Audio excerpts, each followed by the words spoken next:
നിങ്ങൾക്ക് നിങ്ങളുമായി പങ്കുവയ്ക്കുവാൻ പരിശുദ്ധാത്മാവ് വളരെ എന്റെ ഹൃദയത്തിൽ ഹേമിച്ച് ദൈവാത്മാവ് തന്ന തിരുവെഴുത്ത് ഞാൻ വായിക്കാൻ ആഗ്രഹിക്കുകയാണ്. അപ്പോസ്തലനായ പൗലോസ്, ധന്യനായ പൗലോസ് അപ്പോസ്തലൻ തെസ്സലോനിക്കർക്ക് എഴുതിയ 1-ാം ലേഖനം അതിന്റെ 5-ാം അധ്യായത്തിന്റെ 23 മുതൽ 24 വരെയുള്ള 2 വാക്യങ്ങൾ ഞാൻ വായിക്കും. തെസ്സലോനിക്കലെ 1-ാം തെസ്സലോനിക്ക ലേഖനം 5-ാം അധ്യായം അതിന്റെ 23, 24. സമാധാനത്തിന്റെ ദൈവം തന്നെ നിങ്ങളെ ശുദ്ധീകരിക്കുമാറാകട്ടെ. നിങ്ങളുടെ ആത്മാവും പ്രാണനും ദേഹവും അശേഷം നമ്മുടെ കർത്താവായ യേശു ക്രിസ്തുവിന്റെ പ്രത്യക്ഷതയിൽ അനന്യമായി വെളിപ്പെടും വണ്ണം കാക്കപ്പെടുമാറാകട്ടെ. നിങ്ങളെ വിളിക്കുന്നവൻ വിശ്വസ്തനാകുന്നു, അവൻ അത് നിർവഹിക്കും. വളരെ അനുഗ്രഹിക്കപ്പെട്ട പ്രത്യാശ നിർഭരമായ ഒരു വേദഭാഗമാണ് ഈ രാത്രിയിൽ നിങ്ങളുമായി പങ്കുവയ്ക്കുവാൻ പരിശുദ്ധാത്മാവ് എനിക്ക് തന്ന്. ഇതിനോടനുബന്ധമായ ചില വേദഭാഗങ്ങളോട് ഞാൻ വായിക്കുവാൻ കർത്താവ് എനിക്ക് തന്നിട്ടുണ്ട്. അത് ആ സമയമാകുമ്പോൾ ഞാനത് വായിക്കാം. തെസ്സലോനിക്ക ലേഖനത്തെ കുറിച്ച് നമ്മൾ 1-2 തെസ്സലോനിക്ക ലേഖനത്തെ കുറിച്ച് നാം പഠിക്കുമ്പോൾ തെസ്സലോനിക്കയിലുള്ള ദൈവമക്കളോട് പൗലോസ് അപ്പോസ്തലൻ കർത്താവായ യേശു ക്രിസ്തുവിന്റെ പ്രത്യക്ഷതയെ കുറിച്ച് ഉറപ്പിച്ചും തറപ്പിച്ചും യേശു മടങ്ങി വരുമെന്ന് അവരോട് വളരെ വ്യക്തമായി അടിവരയിട്ട് അവരെ പ്രബോധിപ്പിക്കുകയാണ് യേശുവിന്റെ പ്രത്യക്ഷതയെ കുറിച്ച്. 1-ാമത്തെ ലേഖനം അങ്ങനെയായി എഴുതിയിരിക്കുമ്പോൾ 2-ാം ലേഖനത്തിലേക്ക് കടക്കുമ്പോൾ യേശുക്രിസ്തുവിന്റെ പ്രത്യക്ഷതയോടൊപ്പം തന്നെ അധർമ്മമൂർത്തി വെളിപ്പെടുന്നതിനെ കുറിച്ചും പൗലോസ് വളരെ ആഴമായ നിലയിൽ അതിനകത്ത് ആത്മനിയോഗത്താൽ രേഖപ്പെടുത്തിയിട്ടുണ്ട്. ദൈവത്തിന് നന്ദിയോടെ സ്തോത്രം. ഞാൻ ഈ രാത്രിയിൽ ഈ തിരുവെഴുത്ത് സംസാരിക്കാൻ ദൈവം എന്നോട് പറഞ്ഞപ്പോൾ ഞാൻ ഓർക്ക് എപ്പോഴും നമ്മളിപ്പം എനിക്ക് തോന്നി ഇപ്പൊ ഏറിയ പങ്ക് ദൈവദാസന്മാരുടെ പ്രസംഗങ്ങളൊക്കെ കർത്താവിന്റെ വരവിനോട് നമ്മെ അടുപ്പിക്കുന്ന നിലയിലുള്ള മെസ്സേജ് ആണെന്നാ ഞാൻ കരുതുന്നത്. ഞാനൊരു കാര്യം പറയട്ടെ, നമ്മള് വാലല്ല തലയാകുമെന്നൊക്കെ പറയുമ്പോൾ എനിക്കും വലിയ സന്തോഷമാണ്. നമുക്ക് എല്ലാവർക്കും ഏകദേശം അങ്ങനെയൊക്കെയാ. അത് തെറ്റാണെന്ന് ഞാൻ പറയുന്നില്ല. പക്ഷെങ്കിൽ നാം എത്തിയിരിക്കുന്ന ഈ കാലഘട്ടത്തെ നമ്മൾ ഒന്ന് വിവേചിച്ചാൽ, നമ്മുടെ വാഴ്ത്തപ്പെട്ട കർത്താവായ യേശു ക്രിസ്തുവിന്റെ പരസ്യ ശുശ്രൂഷയിലെ തന്റെ ശിഷ്യന്മാർ ഒരിക്കൽ യേശുവിന്റെ അടുക്കൽ വന്നിട്ട് യേശുവിനോട് പറഞ്ഞു, ഗുരു, അങ്ങയുടെ വരവിനും ലോകാവസാനത്തിനുള്ള ലക്ഷണങ്ങൾ എന്തെന്ന് ഞങ്ങൾക്കൊന്ന് പറഞ്ഞു തരണമെന്ന് കർത്താവിനോട് പറയാനിടയായി. ദൈവത്തിന് സ്തോത്രം. മത്തായി, മർക്കോസ്, ലൂക്കോസ് എന്നീ 3 സുവിശേഷങ്ങളിൽ യേശു തന്റെ ശിഷ്യന്മാരോട് തന്റെ വരവും അനന്തരമായി ഈ ലോകത്തിന് സംഭവിക്കാൻ പോകുന്ന കാര്യങ്ങളെ കുറിച്ച്, സംഭവങ്ങളെ കുറിച്ച്, അല്ലെ കർത്താവിന്റെ വരവിന് മുമ്പ് സംഭവിക്കേണ്ടതിനെ കുറിച്ച് വളരെ സവിസ്തരമായി ശിഷ്യന്മാരെ പഠിപ്പിക്കുവാനിടയായി.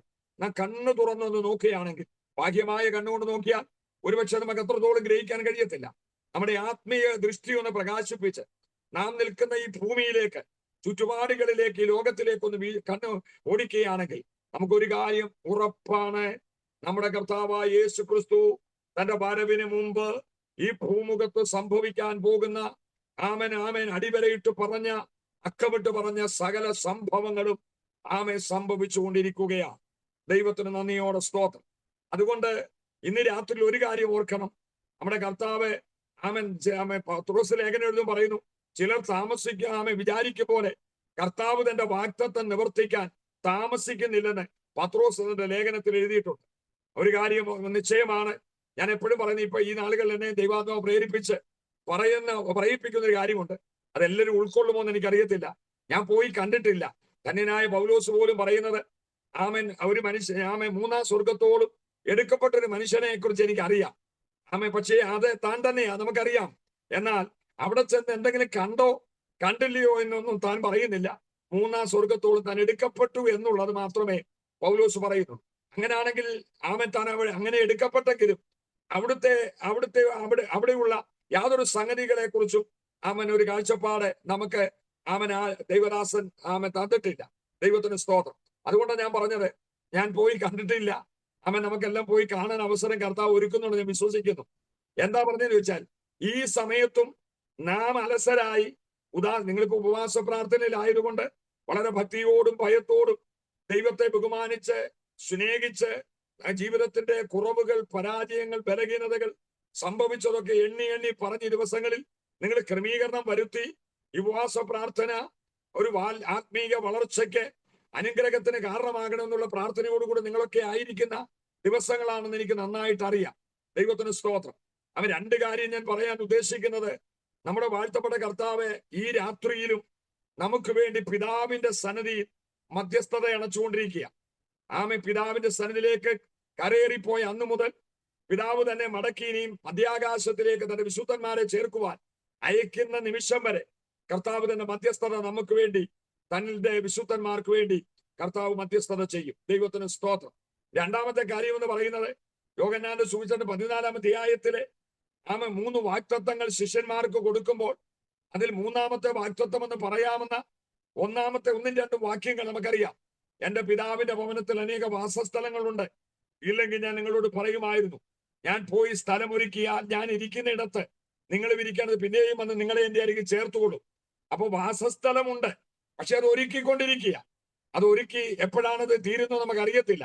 എന്നാൽ ഒരു കാര്യം ഞാൻ പറയാം, സകല സൃഷ്ടികളോടും സുവിശേഷം അറിയിച്ചു കഴിയുമ്പോൾ സകല സൃഷ്ടികളും ദൈവത്തിന്റെ സുവിശേഷം കേട്ട് കഴിയുമ്പോൾ കർത്താവ് മടങ്ങി വരുമെന്നുള്ളതിനകത്ത് ആമേൻ 2 പക്ഷമില്ല. ആരും നശിച്ചു പോകാതിരിക്കേണ്ടതിന്, എല്ലാവരും ജീവരക്ഷ പ്രാപിക്കേണ്ടതിന് കർത്താവ് ദീർഘക്ഷമ കാണിക്കുന്നതേ ഉള്ളൂ എന്നാണ് ദൈവവചനം ഞങ്ങളെ പഠിപ്പിക്കുന്നത്. അതുകൊണ്ട് കർത്താവിന് ഒരു ദിവസം 1000 ദിവസം പോലെയും, ഒരു സംവത്സരം 1000 സംവത്സരം പോലെയും, 1000 സംവത്സരം ഒരു ദിവസം പോലെയും നമ്മുടെ കർത്താവിനുണ്ട്. ഒരു നിമിഷം കൊണ്ട് ലോകത്തിലെ സകല മനുഷ്യവർഗത്തെയും ആമേൻ ഹല്ലേലൂയ സുവിശേഷ സദ്വർത്തമാനം അറിയിക്കാൻ കർത്താവിന് കഴിയും. അതുകൊണ്ട് ആമേൻ ഹല്ലേലൂയ ഒരു കാര്യം ഓർക്കുക, ആമേൻ കർത്താവിന്റെ വരവേറ്റവും ആസന്നമായിരിക്കും. നാം ഈ ഭൂമിയിൽ പാർക്കുന്നത് ഇന്നത്തെ കാലഘട്ടത്തെ നോക്കിയാൽ നമ്മുടെ ജീവിത സന്ധാരണത്തിന് വേണ്ടി, അതിനെ പരിപോഷിപ്പിക്കേണ്ടതിന് വേണ്ടി, നമ്മുടെ തലമുറയുടെ ഭാവി മെച്ചപ്പെടുത്തുന്നതിന് വേണ്ടി, അല്ലെ നമ്മുടെ സ്ഥായിയായ മുന്നോട്ടുള്ള പോക്കിന് യാത്രയ്ക്ക് വേണ്ടി ആമേനൊക്കെയാണ് നാം ഈ ദിവസങ്ങളിൽ കഷ്ടപ്പെടുന്നത്, ബന്ധപ്പെടുന്നത്. അത് വേണ്ടെന്നൊന്നും അല്ല പറഞ്ഞത്. പക്ഷേ ആമേൻ സ്തോത്രം. ഞാൻ എപ്പോഴും പറയാറുണ്ട്, 25 വർഷം ദൈവസഭയിൽ ഞാൻ ശുശ്രൂഷകനായിരുന്നു. ഞാൻ 25 വർഷവും നിരവധി നൂറുകണക്കിന് ആയിരക്കണക്കിന് വിഷയങ്ങൾ ഞാൻ ശുശ്രൂഷിച്ച സഭയിലെ ദൈവമക്കളുടെയും എന്റെ കുടുംബത്തിന്റെയൊക്കെ ആയിരക്കണക്കിന് വിഷയങ്ങൾ ഞാൻ പ്രാർത്ഥിച്ചിട്ടുണ്ട്. സഭായോഗത്തിൽ, ഇടയോഗങ്ങളിൽ, ഉപവാസ പ്രാർത്ഥനകളിൽ. പക്ഷെ ഒരിക്കൽ പോലും ഒരു ദൈവവൈദ്യർ പോലും അല്ലെങ്കിൽ എനിക്ക് ഉത്ബോധമുണ്ടെങ്കിലും ഈ മറ്റു വിഷയങ്ങൾ പ്രാർത്ഥിക്കാൻ ധാരാളം കിടക്കുന്നത് കൊണ്ട് കർത്താവേ നിന്റെ വരവിന് വേണ്ടി ഞങ്ങളെ ഒന്ന് ഒരുക്കണമെന്ന് പ്രാർത്ഥിച്ചതായിട്ട് എനിക്ക് ഓർമ്മയിലില്ല. ഞാൻ ആ സത്യം, ആ പരാജയം ഞാനങ്ങ് പറയുകയാ. ദൈവത്തിന് സ്തോത്രം. നല്ല ദിവസങ്ങളിൽ പ്രാർത്ഥിക്കേണ്ട ആവശ്യങ്ങൾക്ക് വേണ്ടി പ്രാർത്ഥിക്കേണ്ടത് ഞാൻ പറഞ്ഞില്ല. നാം പ്രാർത്ഥിച്ചാലും നാം പ്രാർത്ഥിച്ചില്ലെങ്കിലും, നാം വിശ്വസിച്ചാലും നാം വിശ്വസിച്ചില്ലെങ്കിലും കർത്താവ് നമ്മുടെ ആവശ്യങ്ങൾ നാം അറിയുന്നതിന് മുൻപേ കർത്താവ് അറിഞ്ഞിരിക്കിയാൽ അതാത് സമയങ്ങളിൽ നമുക്ക് വേണ്ടതെല്ലാം ദൈവം തരുവാൻ അവൻ വിശ്വസ്തനായ ദൈവമാണ്. എന്നാൽ ഈ ദിവസങ്ങളിൽ നാം ഉപവസിക്കുന്ന എന്തിനു വേണ്ടി, നാം പ്രാർത്ഥിക്കുന്ന എന്തിനു വേണ്ടി, നാം കാത്തിരിക്കുന്നത് എന്തിനു വേണ്ടി? ദൈവത്തിന് സ്തോത്രം. നമ്മുടെ ആത്മീക വർധനവിന് വേണ്ടി. അങ്ങോട്ട് ആഴത്തിൽ കയറി പറഞ്ഞാൽ യേശു കർത്താവിന്റെ തലയോളം ആത്മീയത്തിൽ പുഷ്ടി പ്രാപിക്കേണ്ടത് വളരേണ്ടതിന് വേണ്ടി ഈ ദിവസങ്ങളിൽ നാം ഉപവസിക്കണം. അതിനായിട്ട് നാം പ്രാർത്ഥിക്കണം. ദൈവത്തിന് സ്തോത്രം. നമ്മുടെ പ്രാർത്ഥനാ വാചകങ്ങളൊക്കെ മാറി വരണം. ദൈവത്തിന് സ്തോത്രം. നമ്മൾ ഒരുപാട് കാലങ്ങളായില്ലേ ആവശ്യങ്ങൾ എണ്ണി പറഞ്ഞ് ഇന്നും തീരാത്ത വിലയിൽ ആവശ്യങ്ങൾ ഇങ്ങനെ വന്നുകൊണ്ടിരിക്കുക. 10 വിഷയം എന്ന് പ്രാർത്ഥിച്ചാൽ നാളെ 11 വിഷയം വേറെ വരികയാ. അപ്പൊ ആവശ്യങ്ങൾ തീർന്നിട്ട് നമ്മളെ തന്നെ ഒരുക്കി കർത്താവിന്റെ വരവെങ്കിൽ എടുക്കപ്പെടേണ്ടതിന് വേണ്ടി പ്രാർത്ഥിക്കാൻ എത്ര അവസരം കിട്ടുമെന്നുള്ളതൊന്നും നമുക്കറിയത്തില്ല. അതുകൊണ്ട് ഞാൻ ദൈവസന്നിധി പറയട്ടെ, ദൈവമക്കളെ, ഉണ്ണുവാനും ഉടുക്കുവാനും ഉണ്ടെങ്കിൽ മതി എന്ന് വെക്കാൻ പറഞ്ഞത് വേറെ ആരുമല്ല, നമ്മുടെ വാഴ്ത്തപ്പെട്ട കർത്താവായ യേശു ക്രിസ്തുവാണ്. ഹല്ലേലൂയ. ആത്മാവ് എനിക്ക് തരുന്ന ചില കാര്യങ്ങൾ ഞാൻ നിങ്ങളോട് പങ്കുവയ്ക്കാൻ പോവുകയാണ്. ദൈവത്തിന് സ്തോത്രം. ഉണ്ണുവാനും ഉടുക്കുവാനും ഉണ്ടെങ്കിൽ മതി എന്ന് വെക്കുക എന്ന കർത്താവ് പറഞ്ഞിരിക്കുന്ന അങ്ങനെയാ. ദൈവത്തിന് സ്തോത്രം. ദ്രവ്യാഗ്രഹം ഞാന് പണം ജോലി ചെയ്യുന്നതിനെതിരായിട്ടോ, അല്ലെ നിങ്ങൾ ജോലി ചെയ്ത് പണം വാങ്ങി നിങ്ങൾ എന്തെങ്കിലും നന്മ അനുഭവിക്കുന്നതിന് ഒരു ശത്രുത ഉള്ളതായിട്ടോ അതുകൊണ്ട് പറയുന്നതല്ല. ദ്രവ്യാഗ്രഹം സകലവിധ ദോഷത്തിന് കാരണമെന്ന് ദൈവവചനത്തിൽ വായിക്കുന്നുണ്ട്. അത് നിമിത്തം ചിലരുടെ വിശ്വാസ കപ്പൽ ഉടഞ്ഞു പോയെന്ന് അത് എഴുതി വെച്ചിട്ടുണ്ട്. അങ്ങനെയെങ്കിൽ ഞാൻ പറയട്ടെ, ലോകത്തിന്റെ ഇമ്പങ്ങളെ താലോലിച്ചും ലോകത്തിന്റെ സുഖ സൗകര്യങ്ങളുടെ പിന്നാലെ പോയി നമ്മുടെ ആയുസ്സും ആരോഗ്യവും പാഴായി പോകാതെ ഞാൻ ഇന്ന് രാത്രി ആത്മനിയോഗത്തിൽ ഓർപ്പിക്കുന്നു, യേശു ക്രിസ്തുവിന്റെ പ്രത്യക്ഷതയിൽ അവൻ വിളിയുടെ ഹല്ലേലൂയ വിളി വിളിക്ക് വേണ്ടി കാതോർത്തുകൊണ്ട് രാവോ പകലോ ഏത് സമയത്തോട് സംഭവിക്കാമെന്നുള്ള ആ കാഴ്ചപ്പാടോടെ ഈ ദിവസങ്ങളിൽ ജീവിതത്തെ ക്രമീകരിക്കുവാൻ ദൈവത്തിന്റെ പരിശുദ്ധാത്മാവിൽ ഞാൻ നിങ്ങൾക്ക് ബുദ്ധി ഉപദേശിക്കുകയാണ്. കർത്താവിന്റെ ദാസൻ ഞാൻ പറഞ്ഞല്ലോ, ഈ ലേഖനം കർത്താവായ യേശു ക്രിസ്തുവിന്റെ പ്രത്യക്ഷത, കർത്താവ് മടങ്ങി വരും. 4-ാം അധ്യായത്തിലാണല്ലോ നമുക്ക് ആ ഉറപ്പ് കിട്ടിയേക്കുന്നത്. അത് ഞാൻ ജസ്റ്റ് ഒന്ന് വായിക്കാം. കർത്താവ് തൻ ഗംഭീരനാദത്തോടും പ്രധാന ദൂതന്റെ ശബ്ദത്തോടും ദൈവത്തിന്റെ കാഹളത്തോടും കൂടെ സ്വർഗത്തിൽ നിറങ്ങി വരികയും ക്രിസ്തുവിൽ മരിച്ചവർ മുമ്പ് ഉയർത്തെഴുന്നേൽക്കുകയും ചെയ്യും. പിന്നെ ജീവനോടെ ശേഷിക്കുന്ന നാം അവരോട് ഒരുമിച്ച് ആകാശത്തിൽ കർത്താവിനെ എതിരേൽപ്പാൻ മേഘങ്ങൾ എടുക്കപ്പെടും. ഇങ്ങനെ നാം എപ്പോഴും കർത്താവിനോട് കൂടെ ഇരിക്കും. ഈ വചനങ്ങളെ കൊണ്ട് അന്യോന്യം ആശ്വസിപ്പിച്ചു കൊള്ളുവീൻ. അപ്പൊ ഉറപ്പാണല്ലോ, കർത്താവ് വരും. തന്റെ വിശുദ്ധന്മാരെ ചേർക്കുവാൻ കർത്താവ് വരും. അതേത് നിമിഷവും അത് സംഭവിക്കാം. ഞാൻ പറഞ്ഞല്ലോ, മുന്നമേ സുവിശേഷം സകല ജാതികളും അറിയപ്പെട്ട് കഴിയുമ്പോൾ കർത്താവ് വരും. അതിനു മുമ്പ് നമ്മെ കൊണ്ട് പാർപ്പിക്കുവാനുള്ള ഭവനമെല്ലാം കർത്താവ് ഒരുക്കി കഴിഞ്ഞിരിക്കും. ദൈവത്തിന് നന്ദിയോടെ സ്തോത്രം പറയട്ടെ. അതുകൊണ്ട് ദൈവമക്കളെ, പരിശുദ്ധാത്മാവ് പറയുക, അപ്പോസ്തലനിലൂടെ ദൈവാത്മാവ് പറയുക, സമാധാനത്തിന്റെ ദൈവം തന്നെ നിങ്ങളെ മുഴുവനും ശുദ്ധീകരിക്കുമാറാകട്ടെ. ഹല്ലേലൂയ. ശിരസ് മുതൽ പാദം വരെ ഭാഗ്യമായ ശുദ്ധീകരണം നമുക്ക് എല്ലാവർക്കും ആവശ്യമാണ്. സമൂഹത്തിൽ നാം ജീവിക്കുന്നവരാണ്. നമുക്ക് തന്നെ നമ്മെ ഒരു അരോചകത്വം നമ്മളിൽ തോന്നരുത്, തോന്നാനിട വരരുത്. മറ്റുള്ളവരുടെ മുൻപിൽ നാം ശാരീരിക ശുദ്ധിയുള്ളവരായി മാന്യമായ വസ്ത്രം ധരിച്ചു നടക്കണം. അതൊക്കെ നമ്മുടെ ജീവിതത്തിന്റെ ഭാഗമാണ്. എന്നാൽ ഭാഗ്യ ശുദ്ധീകരണം പോലെ തന്നെ അകത്തെ മനുഷ്യൻ നമ്മുടെ ആന്തരിക മേഖലകളിൽ ഒരു ശുദ്ധീകരണം നമുക്ക് ദിവസങ്ങളിൽ ആവശ്യമാണെന്ന് ഞാൻ നിങ്ങളെ പ്രബോധിപ്പിക്കാൻ ആഗ്രഹിക്കുന്നു. ഞാനൊരു വേറെ ഭാഗത്തിലേക്ക് വരട്ടെ. യോശുവയുടെ പുസ്തകത്തിലേക്ക് വരുമ്പോൾ അതിന്റെ 3-ാം അധ്യായത്തിൽ ഇങ്ങനെ ഒരു തിരുവെഴുത്ത് ഞാൻ വായിക്കാം. യോശുവയുടെ പുസ്തകം 3-ാം അധ്യായം 1 മുതൽ. അനന്തരം യോശുവ അധികാലത്ത് എഴുന്നേറ്റു. അവന് ഇസ്രായേൽ മക്കൾ എല്ലാവരും ശിത്തീമിൽ നിന്ന് പുറപ്പെട്ട് യോർദാൻ അരികെ വന്ന് മറുകര കടക്കും മുമ്പേ അവിടെ താമസിച്ചു. 3 ദിവസം കഴിഞ്ഞിട്ട് പ്രമാണികൾ പാളയത്തിൽ കൂടി നടന്ന് ജനത്തോട് കൽപ്പിച്ചെന്നാൽ, നിങ്ങളുടെ ദൈവമായ യഹോവയുടെ നിയമപ്പെട്ടകത്തെയും അതിനെ ചുമക്കുന്ന ലേവ്യരായ പുരോഹിതന്മാരെയും നിങ്ങൾ കാണുമ്പോൾ നിങ്ങളുടെ സ്ഥലം വിട്ട് പുറപ്പെട്ടതിന്റെ പിന്നാലെ ചെല്ലണം. എന്നാൽ നിങ്ങൾക്കും അതിനിടയിൽ 2000 മുഴം അകലം ഉണ്ടായിരിക്കണം. അതിനോട് അടുക്കരുത്. അങ്ങനെ നിങ്ങൾ പോകേണ്ടുന്ന വഴി അറിയും. ഈ വഴിക്ക് നിങ്ങൾ മുമ്പേ പോയിട്ടില്ലല്ലോ. അടുത്ത വാക്യമാണ് പ്രസക്തമായ വാക്യം. നിങ്ങളെ തന്നെ ശുദ്ധീകരിപ്പീൻ. യഹോവ നാളെ നിങ്ങളുടെ ഇടയിൽ അതിശയം പ്രവർത്തിക്കും. ദൈവത്തിന് സ്തോത്രം. എന്താ പറഞ്ഞത്? നിങ്ങളെ തന്നെ ശുദ്ധീകരിക്കുവീൻ. യഹോവ നാളെ നിങ്ങളുടെ ഇടയിൽ അതിശയം പ്രവർത്തിക്കും. നമ്മളെ പഴയ നിയമ ഇസ്രായേലിനെ കുറിച്ച് പഠിച്ചാൽ, മിസ്രയീം വിട്ടിറങ്ങുമ്പോൾ ദൈവത്തിന് ഇറങ്ങുന്നതിന് വേണ്ടി അവർ ചോരത്തളിയും പെസഹായും ആചരിച്ചപ്പോഴാണ് അവർക്ക് അവിടെ ഇറങ്ങി പുറപ്പെടാൻ കഴിഞ്ഞത്. അവിടെ നിന്ന് ഇറങ്ങി പുറപ്പെട്ട് ചെങ്കടൽക്കരയിൽ വന്നപ്പോൾ മോശയുടെ മേൽ അധികാരം കൈമാറിയ ആ വടി നീട്ടിയപ്പോഴാണ് അവരുടെ മുൻപിലുള്ള ചെങ്കടല് രണ്ടായി വിഭജിക്കപ്പെട്ടത്. ഒന്നുകൂടെ ശ്രദ്ധിക്കുക. മിസ്രയീമിൽ നിന്ന് ഇറങ്ങി പുറപ്പെടാൻ അവർ ഒരുങ്ങിയ സമയത്ത് നമുക്കറിയാം, ഒരു കുഞ്ഞാടിനെ അറുത്ത് കട്ടളക്കാലും മേലും കുറുമ്പടി മേലും അതിന്റെ രക്തം പുരട്ടി അവര് പുളിപ്പില്ലാത്ത അപ്പം ദൈവത്തിന് സ്തോത്രം, പുളിപ്പില്ലാത്ത അപ്പം ഉപയോഗിച്ച് അവർ പെസഹ ആചരിച്ചു. അങ്ങനെയെങ്കിൽ മിസ്രയീമിൽ നിന്ന് ഇറങ്ങി പോരുന്നതിന് വേണ്ടി ഒരു പെസഹ ആചരിക്കണമായിരുന്നെങ്കിൽ, രക്തത്തളി വേണം ആവശ്യമായിരുന്നെങ്കിൽ, ദൈവത്തിന് സ്തോത്രം. ഇന്ന് രാത്രിയിൽ എന്നെ ശ്രദ്ധിക്കുന്ന ദൈവമക്കളെ, അവിടെ നിന്ന് ഇറങ്ങിയപ്പോൾ അവരൊരു ആട്ടുകൊറ്റ, നമുക്കറിയാം അഭിമാസം 10-ാം തീയതി ആട്ടിൻകുട്ടിയെ മാറ്റിക്കെട്ടി 14-ാം തീയതി രാത്രിയിൽ അതിനെ അറുക്കുന്നു.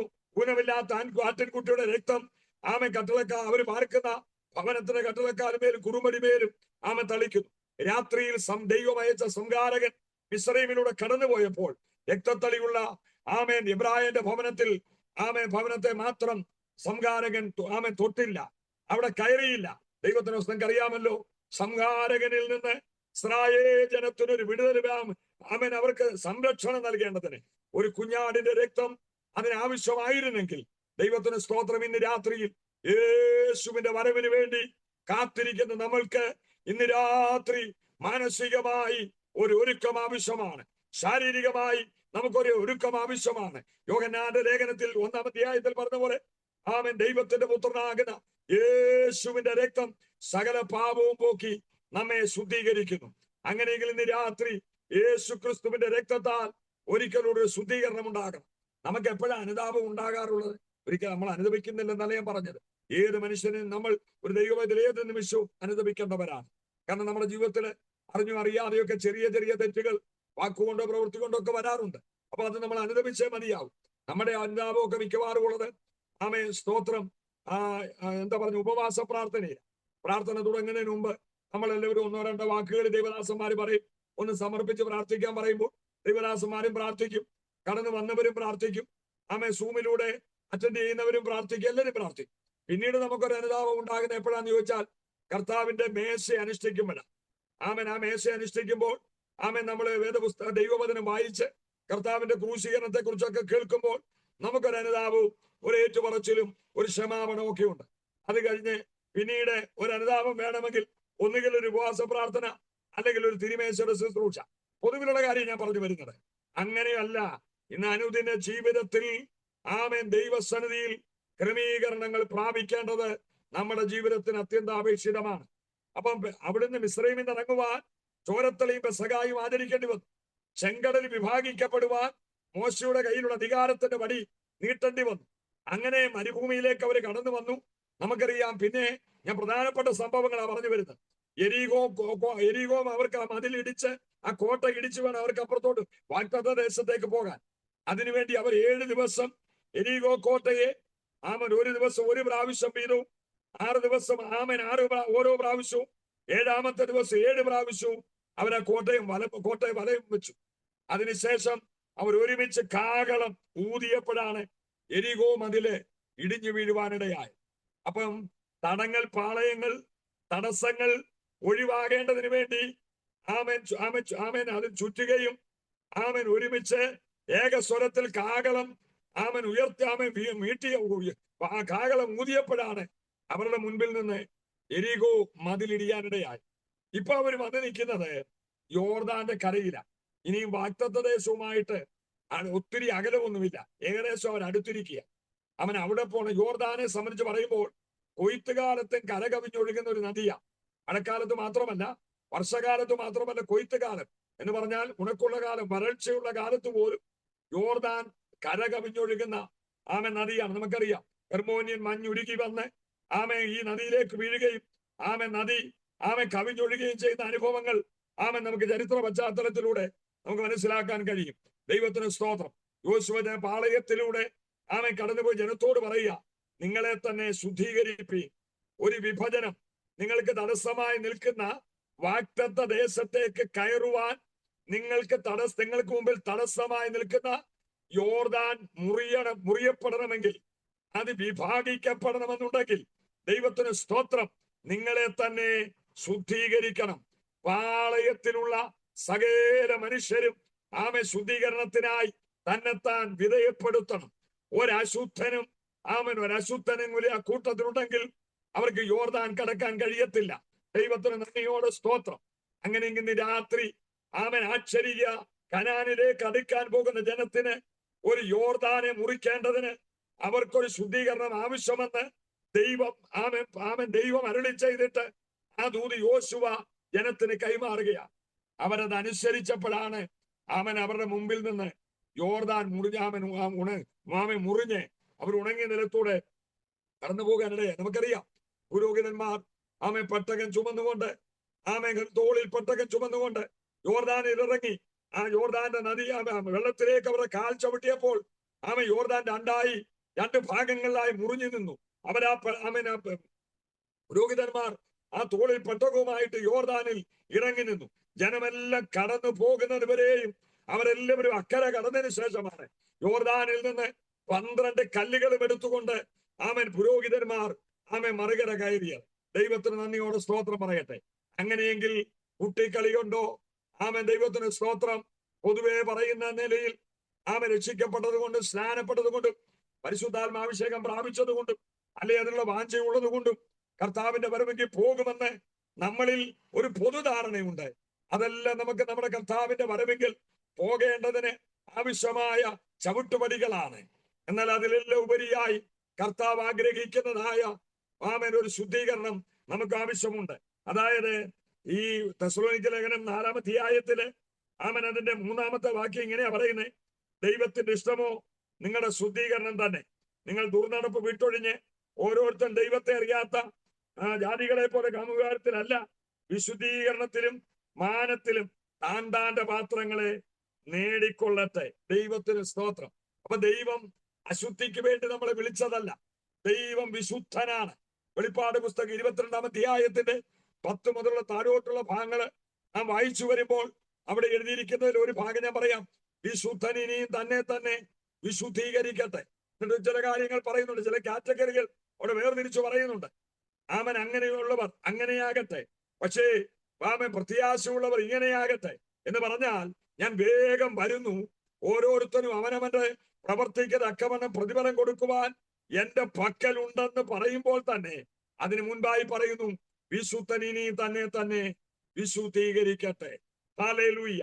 ജന്മം കൊണ്ടും ജനനം കൊണ്ടും ജീവിതം കൊണ്ടും പ്രവൃത്തി കൊണ്ടും മരണം കൊണ്ടും ഹല്ലേലൂയ യാതൊരു അശുദ്ധിയോടും കോംപ്രമൈസ് ഇല്ലാതെ ഹല്ലേലൂയ നമ്മുടെ മുൻപിൽ നല്ലൊരു മാതൃക കാണിച്ചു തന്ന വലിയവനായ ഒരു ദൈവത്തിന്റെ പുത്രനെയാണ് നാം ഇന്ന് രാത്രിയിൽ ഉയർത്തിക്കൊണ്ടിരിക്കുന്നത്. ഹല്ലേലൂയ. അങ്ങനെയെങ്കിൽ ഇന്ന് രാത്രി ദൈവ പൈതലേ, ഹല്ലേലൂയ, അതിന്റെ 5-ാമത്തെ വാക്യം പറയുന്നു: വിശുദ്ധീകരണത്തിലും മാനത്തിലും താന്റെ പാത്രത്തെ നേടിക്കൊള്ളട്ടെ. മറ്റൊരാളുടെ പാത്രമല്ല, മറ്റൊരാളെ നേടുന്നതല്ല, തങ്ങളെ തന്നെ കർത്താവിന്റെ സന്നിധിയിൽ നേടേണ്ടതിന് ദൈവത്തിന് സ്തോത്രം നേടിക്കൊള്ളട്ടെ എന്ന് ദൈവത്തിന്റെ ആത്മാവ് നമ്മെ ഓർപ്പിക്കുക. 7-ാമത്തെ വാക്യം തൊട്ട് വായിച്ചു വരുമ്പോൾ അതിന്റെ അവസാനം ഇങ്ങനെയാണ്: ദൈവം നമ്മെ അശുദ്ധിക്കല്ല, വിശുദ്ധീകരണത്തിന് അത്രേ വിളിച്ചത്. അതുകൊണ്ട് ഇന്ന് രാത്രി നിങ്ങൾക്ക് വലിയ നല്ലൊരു ഉപവാസ പ്രാർത്ഥന നടത്തി. ഇന്നലെ ഞാൻ നോക്കിയ ശ്രേഷ്ഠന്മാരായ കർത്തൃദാസന്മാർ ഐശ്വര്യമായ ദൂതും ആലോചനയൊക്കെ പറഞ്ഞു. ഈ 3-ാമത്തെ ദിവസവും എന്തെങ്കിലുമൊക്കെ ഒരു ആത്മീയ ദൂത് ഒരുപക്ഷെ ഞങ്ങൾക്ക് കിട്ടുമെന്ന്, അല്ലെങ്കിൽ ഒരു പ്രവചനാത്മാവിന് ദൂതൊക്കെ പറയുന്നത് പക്ഷേ നിങ്ങൾ പ്രതീക്ഷിച്ചേക്കാം. പക്ഷെ ദൈവത്തിന്റെ ആത്മാവിന് പറഞ്ഞു, ആമേൻ ആമേൻ, ഏറ്റവും നല്ല പ്രവാചകൻ നമ്മുടെ വാഴ്ത്തപ്പെട്ട കർത്താവായ യേശു ക്രിസ്തുവാണ്. ഏറ്റവും നല്ല പ്രവചനം എന്ന് പറയുന്നത് വിശുദ്ധ വേദപുസ്തകം, ദൈവവചനം. അപ്പൊ ദൈവവചനത്തിനും ദൈവത്തിനും കീഴ്പ്പെട്ടാണ് ഏത് പ്രവാചകനായാലും ഏത് ശുശ്രൂഷകനായാലും തന്റെ ദൈവം ഏൽപ്പിച്ച ശുശ്രൂഷകൾ ചെയ്യുന്നത്. എന്നാൽ നിങ്ങളോട് ഒരു ദൂത് പോലും പറയാറ് ഇന്ന് രാത്രി പരിശുദ്ധാത്മാവ് മാറി നിൽക്കത്തില്ലെന്ന് ഞാൻ വിശ്വസിക്കുന്നു. ദൈവത്തിന് സ്തോത്രം. പരിശുദ്ധാത്മാവിനെ ഓർപ്പിക്കുന്ന കാര്യം ഞാൻ നിങ്ങളെ അറിയിക്കാം. ദൈവത്തിന് സ്തോത്രം. നമ്മളെ വായിച്ച പ്രസക്തമായ ഭാഗത്തേക്ക് വരിക. അപ്പൊ നമ്മുടെ ദൈവം വിശുദ്ധനാണ്. വിശുദ്ധിയുമായിട്ട് അശുദ്ധിയുമായിട്ട് ഒരു കോംപ്രമൈസ് നമുക്ക് ചെയ്യാൻ കഴിയത്തില്ല. ദൈവത്തിന് സ്തോത്രം. ഇസ്രായേൽ ജനത്തോട് ദൈവം നിഷ്കർഷിച്ച ചില കാര്യങ്ങളുണ്ട്. 10 കൽപ്പന മാത്രമല്ല, അതുകൂടാതെ പല കാര്യങ്ങൾ ദൈവം അവരോട് നിഷ്കർഷിച്ചിട്ടുണ്ട്, കർശനമായി പറഞ്ഞിട്ടുണ്ട്. നിങ്ങൾ ജാതികളോട് ഇണയില്ലാപ്പിണ കൂടരുത്, അവരുടെ ഇടയിൽ നിന്ന് നിങ്ങൾ വേറിട്ടിരിപ്പി. നമുക്കറിയാമല്ലോ ബിലെയാമിന്റെ ഉപദേശമൊക്കെ കൈക്കൊണ്ട അനുഭവങ്ങളും. ഹല്ലേലൂയ, ദൈവത്തിന് സ്തോത്രം. ബിലെയാം ബാലാക്ക് വിളിച്ചു വരുത്തി അനുഗ്രഹിക്കപ്പെട്ട ജനത്തെ ശപിക്കുവാൻ വിളിച്ചു വരുത്തിയപ്പോഴും ആത്മദൃഷ്ടി പ്രകാശിച്ചിട്ട് എന്താണ് പറഞ്ഞ ബിലെയാം? ഇതാ തനിച്ചു പാർക്കുന്ന ഒരു ജനം ജാതികടയിൽ എണ്ണപ്പെടുന്നില്ല. ഹല്ലേലൂയ എന്നൊക്കെയാ പറഞ്ഞത്. വിചാരമൊന്നും ഇസ്രായേലിന് വലിക്കത്തില്ല, ലക്ഷണവിധി യാക്കോബിന് പറ്റത്തില്ലെന്നൊക്കെ പറഞ്ഞാൽ പറയാനുണ്ടായിരുന്ന ജനം പിന്നത്തെ ദൈവത്തിന് സ്തോത്രം പറയട്ടെ. ഹല്ലേലൂയ. മിസ്രൈമിൽ ഇറങ്ങി തിരിച്ചവരിൽ യോശുവയും കാലേബും ഒഴികെ, കുറെ കുഞ്ഞുങ്ങൾ ഒഴികെ ഇവർ രണ്ടുപേര് മാത്രമേ വാഗ്ദത്ത കനാനിലെത്തിയുള്ളൂ. ബാക്കി മുഴുവനും മരുഭൂമിയിൽ വെച്ച് പട്ടുപോകുവാനിടയായി. ഒരിക്കൽ വേർപാട് ആചരിച്ച ജനം, ദൈവത്തിന്റെ പ്രവൃത്തി നേരിൽ കണ്ട ജനം, ദൈവം നേരിൽ ഇടപെട്ട ജനം, ദൈവം നമുക്കറിയാം. കൊരിന്ത്യ ലേഖനം 1 കൊരിന്ത്യർ 10-ാം അധ്യായത്തിൽ പൗലോസ് അത് സവിസ്തരമായി 40 സംവത്സരം ഇസ്രായേൽ ജനത്തെ മരുഭൂമിയിൽ നിന്ന് വാഗ്ദത്തത്തിലേക്ക് എത്തിക്കുന്നതിനിടയിലുള്ള സംഭവങ്ങളെ കുറിച്ച് ധന്യനായ പൗലോസ് അപ്പോസ്തലൻ അവിടെ കൊരിന്ത്യ സഭയെ ഓർപ്പിക്കുന്നുണ്ട്. ഞാൻ അതിലേക്കൊന്നും പോകുന്ന ഈ രാത്രിയിൽ പോകാൻ താല്പര്യപ്പെടുന്നില്ല.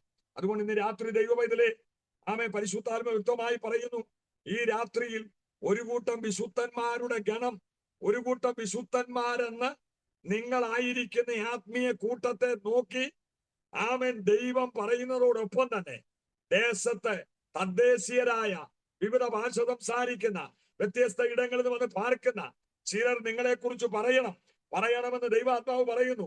ഇതാ തനിച്ചു പാർക്കുന്ന ഒരു ജനം, ഇവർക്ക് എന്തോ പ്രത്യേകതയുണ്ട്, ഇവർ നമ്മെ പോലെ അല്ല. ആമേൻ, ദൈവത്തിന് സ്തോത്രം, ഹല്ലേലൂയ. ഒരു വ്യത്യാസം ഇവരിൽ ഉണ്ടെന്ന് മറ്റുള്ളവര് പറയത്തക്ക വിധത്തിൽ ആമൻ ഒരു അനുഭവത്തിലൂടെ ദൈവസഭയെ നയിക്കാൻ ദൈവത്തിന് പദ്ധതിയുണ്ട്. ഞാൻ വിശ്വസിക്കുന്നതും എന്റെ അനുഭവവും വെച്ച് നോക്കിയാൽ ആമേൻ ബഹുമാന്യ കർത്തൃദാസൻ ആമേൻ ദൈവവചനത്തിന് വിട്ടുവീഴ്ചയില്ലാതെ ആമേൻ ദൈവവചനത്തിൽ കലർപ്പ് ചേർക്കാതെ നിങ്ങളെ പഠിപ്പിക്കുകയും നിങ്ങളെ പ്രബോധിപ്പിക്കുകയും നിങ്ങളെ ഉപദേശിക്കുകയും നിങ്ങളെ തർജ്ജനം ചെയ്യുകയും നിങ്ങളെ ശാസിക്കുകയും നിങ്ങളുടെ ഗുണീകരണത്തിനായി നിങ്ങൾക്ക് വേണ്ടി ഉപദേശം തരുന്ന ഒരു ബഹുമാന്യ ദൈവദാസന.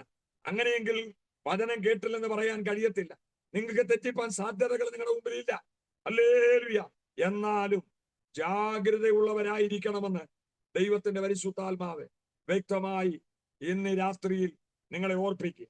ഇവിടെ പൗലോസ് പറയുക, സമാധാനത്തിന്റെ ദൈവം തന്നെ നിങ്ങളെ ശുദ്ധീകരിക്കട്ടെ. നമുക്ക് സ്വയം ശുദ്ധീകരണം പ്രാപിക്കാൻ കഴിയത്തില്ല. കാരണം നമ്മുടെ ജീവിതത്തിലെ നാം പല കാര്യങ്ങളും ദൈവസേനയിൽ നാം ചെയ്തു പോകുന്നത് പറഞ്ഞു പോകുന്നതൊക്കെ നമ്മളെ സാരമില്ലെന്നാ പറയുന്നത്. സാരമില്ല, അറിയാതെ പറ്റിയതാ എന്നൊക്കെ പറഞ്ഞ് നമ്മുടെ വസ്ത്രത്തിൽ ഇരിക്കുന്ന ഒരു പൊടി തട്ടിക്കളയുന്ന പോലെ പലരും ഗൗരവമായി എടുക്കാതെ സാരമില്ല, ദൈവം ക്ഷമിക്കും എന്നൊക്കെ നമ്മൾ പലപ്പോഴും എന്തോ പറഞ്ഞ് നമ്മൾ തന്നെ അത് അങ്ങ് സാക്ഷ്യപ്പെടുത്തുകയാണ്. നമ്മൾ അങ്ങനെ അതിനകത്ത് അങ്ങ് സംതൃപ്തി അടയുകയാണ്. എന്നാൽ അങ്ങനെയല്ല ദൈവ പൈതലേ. ആമേൻ, ദൈവത്തിന്റെ ദൃഷ്ടിയിൽ നമ്മുടെ ആമേൻ ജീവിതത്തിന്റെ കുറവുകൾ ഹല്ലേലൂയ ഇന്ന് രാത്രിയിൽ ദൈവാത്മാവ് വെളിപ്പെടുത്തുന്നുവെങ്കിൽ ആ കുറവുകൾ ഇന്ന് രാത്രി ഏറ്റുപറഞ്ഞ് ഒരു ശുദ്ധീകരണത്തിലേക്ക് ദൈവസഭ കടന്നു വരണം. ഹല്ലേലൂയ. ശുദ്ധീകരണം കൂടാതെ ആർക്കും ദൈവത്തെ പ്രസാദിപ്പിക്കാൻ കഴിയത്തില്ല. ഹല്ലേലൂയ. ശുദ്ധീകരിക്കപ്പെട്ട ഒരു കൂട്ടം ജനത്തിന്റെ ഇടയിൽ അത്ഭുതം നടക്കും. ദൈവത്തിന് സ്തോത്രം. അടയാളങ്ങൾ സംഭവിക്കും. ദൈവത്തിന്റെ നടുവിൽ ദൈവജനത്തിന്റെ നടുവിൽ ദൈവത്തിന് വേണ്ടി മാറ്റി നിർത്തപ്പെട്ട ജനത്തിന്റെ നടുവിൽ വീര്യപ്രവർത്തികൾ നടക്കുമെന്ന് ദൈവത്തിന്റെ ആത്മാവ് വളരെ ഉറപ്പായി പറയും.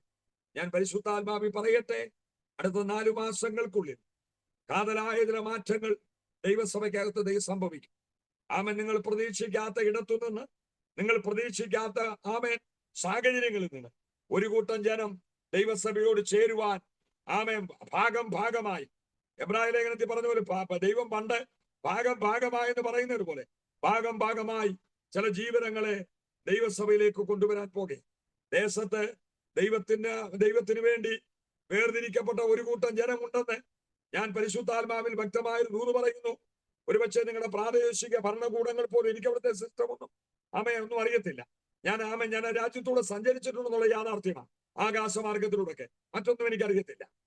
പക്ഷെ ദൈവാത്മാക്കൾ പറയുന്നു, പ്രാദേശികമായ നിയമപാലകര് പോലും നിങ്ങൾക്ക് അനുകൂലമാകത്തക്ക വിധത്തിൽ നിങ്ങളോട് സൗമ്യതയോടെ സംസാരിക്കുകയും നിങ്ങളുടെ ഇടയിലേക്ക് വരുന്ന ജനത്തിന് അല്ലെങ്കിൽ നിങ്ങളുടെ പ്രവർത്തനങ്ങൾക്ക് തടസ്സങ്ങൾ ഉണ്ടാകാതെ വണ്ണം നിങ്ങൾക്ക് വേണ്ടി അനുകൂലമായ നിലപാടുകൾ എടുക്കത്തക്ക വിധത്തിൽ ചില ഭരണകൂടങ്ങളിൽ പോലും ഇരിക്കുന്നവരെ നിങ്ങളുടെ നിങ്ങളുടെ ആലയത്തിൽ ദൈവത്തെ ആരാധിപ്പാൻ ദൈവം കൊണ്ടുവരുമെന്ന് ദൈവത്തിന്റെ ആത്മാവ് പറയുന്നു. നിങ്ങൾ വിശ്വസിക്കുന്ന മലയാളികളുടെ കൂട്ടമാണോ എന്ന് എനിക്ക് അറിയത്തില്ല. അവിടെ മലയാളികൾ മാത്രമേ ഉള്ളൂ എന്ന് എനിക്ക് അറിയത്തില്ല. ഒരുപക്ഷെ അങ്ങനെ ആയിരിക്കാം. പക്ഷെ എന്നോട് ദൈവാത്മാവ് പറയുന്നു, ചില അധികാര സ്ഥാനങ്ങളിൽ ഇരിക്കുന്നവർ അതിനെ ഉപോത്ബലകമായി ദൈവത്തിന്റെ ആത്മാവ് പറയുന്ന എത്യോപ്യയിൽ നിന്ന് ഹല്ലേലൂയ എത്യോപ്യ രാജ്ഞിയുടെ ധനകാര്യ മന്ത്രിയായിരുന്ന ഷണ്ണൻ യെരൂശലേം ദേവാലയത്തിൽ പോയി ആരാധന കഴിഞ്ഞ് മടങ്ങി വരുന്ന വഴിക്ക് നമുക്കറിയാമല്ലോ ഫിലിപ്പോസ് ഉപദേശിയുമായി കണ്ടുമുട്ടുവാൻ ഇടയായി. ഇവൻ തേരി പോകുമ്പോൾ ആത്മാവ് ഫിലിപ്പോസിനെ ഷണ്ണന്റെ അടുക്കലേക്ക് കൊണ്ടുപോയി. നമുക്കറിയാമല്ലോ തേരിനോട് ചേർന്ന് നടക്കാൻ പറഞ്ഞത്, തേരി കയറിയിരുന്നതും യെശയ്യാ പ്രവചനം വായിക്കുന്നത്, പൊരുൾ തിരിച്ചു കൊടുക്കുന്നത്. അല്പം മുന്നോട്ട് യാത്ര ചെയ്യുമ്പോൾ ഇതാ വെള്ളഞ്ഞ സ്നാനമേൽക്കുന്നത് എന്ത് തടസ്സമെന്ന് പറഞ്ഞതുപോലെ ദൈവത്തിന്റെ ആത്മാവിനോട് പറയുന്നു, ചില ഷണ്ണന്മാരെ ഹല്ലേലൂയ ദൈവസഭയുടെ ഭാഗമായി അന്ന് മാറിയതുപോലെ ചില അധികാരികൾ അധികാര സ്ഥാനത്തിരിക്കുന്ന ചില പ്രമുഖരായ വ്യക്തികൾ പോലും നിങ്ങളോടൊപ്പം ആരാധനയ്ക്കായി ദൈവസനി മുട്ടുമടക്കുന്ന കാലങ്ങൾ വിദൂരമല്ലെന്ന് ദൈവത്തിന്റെ പരിശുദ്ധാത്മാവ് ദൈവത്തിന്റെ അഭിഷിക്തനോട് ദൈവസഭയോടെ ആമൻ ആഴമായ നിലയിൽ ഒരു ദൂത് ഇന്ന് രാത്രിയിൽ കൈമാറുകയാണ്. ഉടബലവ ഷൈഡമനഘടകസി നമ്മള് ഉപയോഗിക്കുന്ന കൂട, ഞാൻ ദൈവിക വെളിപ്പാട് ഒരു എക്സാമ്പിൾ അനുസരിച്ചോടുകൂടി പറയുക. നമ്മൾ ഉപയോഗിക്കുന്ന നമ്മളെ വെയിൽ കൊള്ളാതിരിക്കാനും പ്രത്യേകിച്ച് കൂടുതലായി മഴ നനയാതിരിക്കാനാ കൂടെ ഉപയോഗിക്കും. ആമൻ അത് മഴ നനഞ്ഞ് മഴക്കാലം കഴിയുമ്പോൾ നമ്മളത് ചുരുട്ടി നമുക്കറിയാമല്ലോ, അത് നമ്മൾ വൃത്തിയോടുകൂടെയൊക്കെ അത് അതിന്റെ സിബു ആമേന്റെ ക്രമീകരണമൊക്കെ ചെയ്ത് അതിന്റെ കവറിലൊക്കെ അത് മാറ്റിവെക്കും. ദൈവത്തിന്റെ ആത്മാവിന് പറയുന്നു, മഴക്കാലം കഴിഞ്ഞ് ആമേൻ മടക്കി അത് വേണ്ട വിധത്തില് അത് എന്താ പറഞ്ഞത്, അതിന്റെ യഥോചിതമായ നിലയിൽ അതിന് കേടുവരാത്ത നിലയിൽ നമ്മളത് സൂക്ഷിച്ചു വെക്കും. പിന്നെ അടുത്തൊരു മഴക്കാലം വരുമ്പോൾ നമ്മളത് ഓടിപ്പോയി എടുക്കുന്നത്. പരിശുദ്ധാത്മാവിനോട് പറയുന്നു, അങ്ങനെ നാളുകളായി മടക്കി ചുരുട്ടി വെച്ചിരിക്കുന്ന ചില വിഷയങ്ങൾ, മൂലയിലെ ഒരു കോണിലേക്ക് മാറ്റി വെച്ചിരിക്കുന്ന ചില വിഷയങ്ങൾ ഈ ദിവസങ്ങളിൽ ദൈവത്തിന്റെ ആത്മാവ് പറയുന്നു, നിന്റെ തലയ്ക്കുമീതെ അത് ആ വിഷയം ഉയർത്തിപ്പിടിച്ചുകൊണ്ട് ആ വിഷയത്തിന്റെ മറുപടികൾ നിന്റെ തലയ്ക്കുമീതെ വെളിപ്പെടാൻ പോകുകയാണെന്ന് ദൈവത്തിന്റെ ആത്മാവ് പറയും. മടക്കി വെച്ചത് ചില മടക്കി വെച്ചത് നിവർക്കുന്ന സമയം അടുത്തിരിക്കുകയാണെന്ന് ദൈവത്തിന്റെ ആത്മാവ് ശക്തമായി ദൂത് പറയും. ചില വിവാഹ ബന്ധങ്ങൾ, ചില പ്രിയാമേ യുവാക്കന്മാർക്ക് വേണ്ടി ചില വിവാഹ ബന്ധങ്ങൾ ദൈവത്തിന്റെ ആത്മാവ് ഈ കാലയളവിൽ ഒരുക്കുന്നുണ്ടെന്ന് പരിശുദ്ധാത്മാവിനോട് പറയും.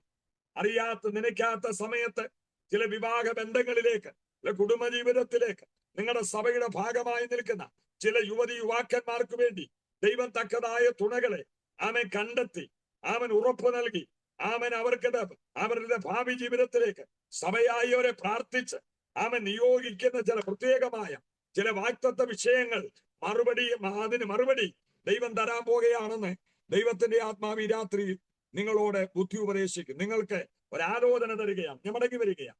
ദൈവത്തിന് സ്തോത്രം. സമാധാനത്തിന് ദൈവം തന്നെ നിങ്ങളെ മുഴുവനും ശുദ്ധീകരിക്കും. നമുക്കറിയാം അബ്രഹാമിന്റെ യാഗത്തെ കുറിച്ച് നമുക്കറിയാലോ. 15-ാം അധ്യായത്തിലെ യാഗത്തെ കുറിച്ച് നമുക്കറിയാം. അവൻ കുറുപ്രാവിനെയോ പിളർന്നില്ല. നമുക്കറിയാം. റാഞ്ചൻ പക്ഷി ഇറങ്ങുന്നു. അബ്രഹാമിന് ഒരു ഗാഠനിദ്ര വീണു. അന്ധതമസും കൂരിരുട്ടും വ്യാപരിച്ചു. ഒരു ഗാഠനിദ്ര വീണു. ദൈവശബ്ദം കേട്ടത് എങ്ങനെയെന്നറിയാമോ? അബ്രഹാമേ, നിന്റെ സന്തതി സ്വന്തമല്ലാത്ത ദേശത്ത് അന്യഭാഷക്കാരൻ ജാതിക്കാരുടെ നടുവിൽ 400 സംവത്സരം അവരെ സേവിക്കും. ദൈവത്തിന്റെ ആത്മാവ് രാത്രി ഓർപ്പിക്കട്ടെ.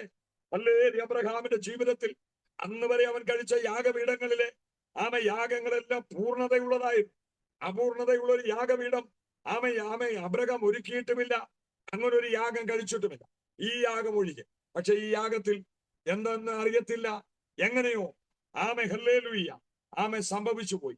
പക്ഷെ ആ സംഭവിച്ചതിന്റെ പേരിൽ ദൈവത്തിൽ നിന്ന് അബ്രഹാം കേട്ടത് അനുഗ്രഹത്തിൻ്റെതായ വാക്കുകളല്ല. അതിനു മുൻപ് അനുഗ്രഹത്തിന് ഒരുപാട് വാഗ്ദത്തങ്ങൾ കൊടുത്തു. ഇതിന് പിന്നീടും ദൈവ അനുഗ്രഹങ്ങൾ കൊടുത്തിട്ടുണ്ട്. പക്ഷെ ആ സന്ദർഭത്തിൽ അനുഗ്രഹത്തെ അല്ല ലഭിച്ചത്.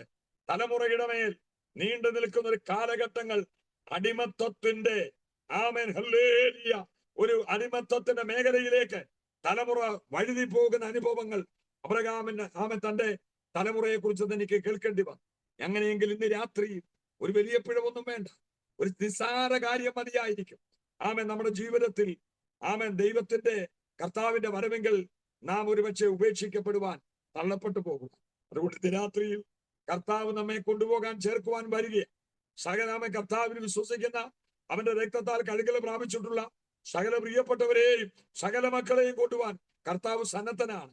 നമ്മെ പാർപ്പിക്കുവാൻ അവിടെ അതിനുള്ള സംവിധാനങ്ങളുണ്ട്. ഹല്ലേലൂയ, ദൈവത്തിന് സ്തോത്രം. എന്നാൽ നാം പോകുമോ? നമ്മുടെ ജീവിതത്തിൽ നാം തികഞ്ഞ ആത്മീയര്, എനിക്ക് തോന്നും ഞാൻ തികഞ്ഞവനാ, ഞാൻ പൂർണ്ണനാ എന്നൊക്കെ എനിക്ക് തോന്നാറുണ്ട്. ഞാനൊരു പക്ഷേ പലരുടെയും മുമ്പിൽ അത് സമർത്ഥിക്കാറുണ്ട്. എന്റെ വേഷം കൊണ്ടും ഭാവം കൊണ്ടും ഒക്കെ അങ്ങനെയാണെന്ന് തോന്നിപ്പിക്കാറുണ്ട്. പക്ഷേ ഹൃദയങ്ങളെ തൂക്കി നോക്കുന്ന ഒരു ദൈവമുണ്ടെന്ന് ഇന്ന് രാത്രി വ്യക്തമായി നാം അറിയണം. മനോനിരൂപണം ദൂരത്തു നിന്നറിയുകയും നമ്മുടെ ഹൃദയത്തിന്റെ നിലവാരങ്ങളെ തൂക്കി നോക്കുന്ന ഒരു ദൈവമുണ്ടെന്ന് ഇന്ന് രാത്രി തിരിച്ചറിയണമെന്ന് ദൈവത്തിന്റെ ആത്മാവ് ശക്തമായി ഇടപെടുകയാണ്. ഹല്ലേലൂയ. നിങ്ങളുടെ ആത്മാവും പ്രാണനും ദേഹവും അശേഷം നമ്മുടെ കർത്താവായ യേശു ക്രിസ്തുവിന്റെ പ്രത്യക്ഷതയും അനന്യമായി വെളിപ്പെടുവാൻ തക്കവണ്ണം കാക്കപ്പെടുമാറാകട്ടെ. ഹല്ലേലൂയ. ഒന്നാമത് പറയുകയാ, നിങ്ങളെ മുഴുവനും ശുദ്ധീകരിക്കുമാറാകട്ടെ. ഹല്ലേലൂയ. എങ്ങനെയാ നമ്മൾ ശുദ്ധീകരിക്കപ്പെടുന്നത്? ദൈവത്തിന്റെ വചനത്താൽ, യേശു ക്രിസ്തുവിന്റെ രക്തത്താൽ, പരിശുദ്ധാത്മാവിന്റെ നിയോഗത്താലും നാം ശുദ്ധീകരിക്കപ്പെടും. ഹല്ലേലൂയ. ആന്തരികവും ബാഹ്യവുമായ ഒരു ശുദ്ധീകരണം ഈ ദിവസങ്ങളിൽ നമുക്ക് ആവശ്യമെന്ന് ദൈവത്തിന്റെ ആത്മാവ് ശക്തമായി ഇടപെടുകയാണ്. പരിശുദ്ധാത്മാവ് ഈ രാത്രി ദൈവസഭയോട് പറയട്ടെ. ഹല്ലേലൂയ. നിങ്ങൾ വിതച്ച് കഴിഞ്ഞ നാളുകളിൽ നിങ്ങൾ കണ്ണുനീരോട് ഉപവാസത്തോടും ചില കാര്യങ്ങൾ ചില വിത്തുകൾ പ്രതീക്ഷയോടെ വിതച്ചിട്ടു. എന്നാൽ ചില പ്രതികൂല കാറ്റുകൾ അടിച്ചിട്ട് പ്രതികൂലത്തിന്റെ ചില അനുഭവങ്ങൾ അതിന്മേൽ വന്നിട്ട് അതെല്ലാം തടയപ്പെട്ട് കിടക്കുന്ന അനുഭവങ്ങൾ എന്നെ ദൈവാത്മാവ് കാണിക്കും. പക്ഷേ ദിവസങ്ങളിൽ ആ തടസ്സങ്ങളെല്ലാം ദൈവം മാറ്റി ചില പ്രത്യേകമായ ചില അനുഗ്രഹത്തിന്റെ നാളുകളിലേക്ക് എന്റെ ജനത്തെ ഞാൻ നയിക്കുവാൻ ശക്തനായ ദൈവമെന്ന് ദൈവത്തിന്റെ പരിശുദ്ധാത്മാവ് ഈ രാത്രിയിൽ വ്യക്തമായി ആലോചന പറയും. ദൈവത്തിന്റെ ദാസനെ പരിശുദ്ധാത്മാവ് സംസാരിക്കുന്നു. അങ്ങയുടെ കൈക്കീഴിൽ ഞാൻ ദൈവം ഭരമേൽപ്പിച്ച ഒരു വ്യക്തിക്ക് പോലും ഹല്ലേലൂയ പരിശുദ്ധാത്മാവ് പറയുന്നു, ഒരു കോട്ടം സംഭവിക്കാതെ, ഒരു ബലഹീനത സംഭവിക്കാതെ, ഒരു താഴ്ച ഭവിക്കാതെ ഞാൻ അവരെ പ്രത്യേകമായ എന്റെ നിയോഗത്തിൽ പരിശുദ്ധാത്മാവോട് പറയുന്നു, എന്റെ പ്രൊട്ടക്ഷനിൽ ഞാൻ ദിവസങ്ങളിൽ സൂക്ഷിക്കുമെന്ന് ദൈവാത്മാവ് ഉറപ്പു തരും. ചില ആശങ്കകൾ എന്റെ ദാസനുമുണ്ട്. എന്തായി തീരും, എങ്ങനെയായി തീരും, എവിടെ വരെ പോകും, എന്താ എന്നൊക്കെ ചില കാര്യങ്ങളെ കുറിച്ചുണ്ട്. പക്ഷെ ഒന്നും അവരാശങ്കയ്ക്ക് സ്ഥാനമില്ല. ദൈവത്തിന്റെ ആത്മാവ് പറയുന്നു, ഞാൻ പ്രവർത്തിക്കാൻ പോകുകയാണ്. ഇനി എന്റെ പ്രവൃത്തിയുടെ നാളുകളാണ് നിങ്ങൾ കാണാൻ പോകുന്നത്. ദൈവത്തിന് നന്ദിയോടെ സ്തോത്രം. ഞാൻ വചനത്തിലേക്ക് അതിനെ മടങ്ങി വരിക. അപ്പൊ ഇന്ന് രാത്രിയിൽ കർത്താവിന്റെ പ്രത്യക്ഷതയിൽ എടുക്കപ്പെടേണ്ടതിന് നാം എന്തു ചെയ്യണം? ദൈവാത്മാവ് രാത്രിയിൽ നമ്മോട് ബുദ്ധി ഉപദേശിക്കുകയാണ്. ഈ ദിവസങ്ങളിൽ നാം കുറവ് കണ്ടുപിടിക്കാൻ തയ്യാറാകണം. ഞാൻ ആരെന്നും എന്തെന്നൊന്നും പറയത്തില്ല. കഴിഞ്ഞ ചില ദിവസങ്ങൾക്ക് മുന്നേ നാട്ടിലായിരുന്നപ്പോൾ ഒരു ഉപവാസ പ്രാർത്ഥന നടന്നു. ഒന്നും ഞാൻ പറയത്തില്ല, നിങ്ങളെ ഞാൻ നിങ്ങളുടെ സന്ദർഭം പറഞ്ഞു. അപ്പൊ സഭയുടെ ശുശ്രൂഷകൻ കടന്നു വന്ന എല്ലാവരോടും പറഞ്ഞു, ഞാനും അതിനകത്തോട്ട് എല്ലാവരോടും പറഞ്ഞു, 3 ദിവസം ഉപവാസ പ്രാർത്ഥനയാണ്.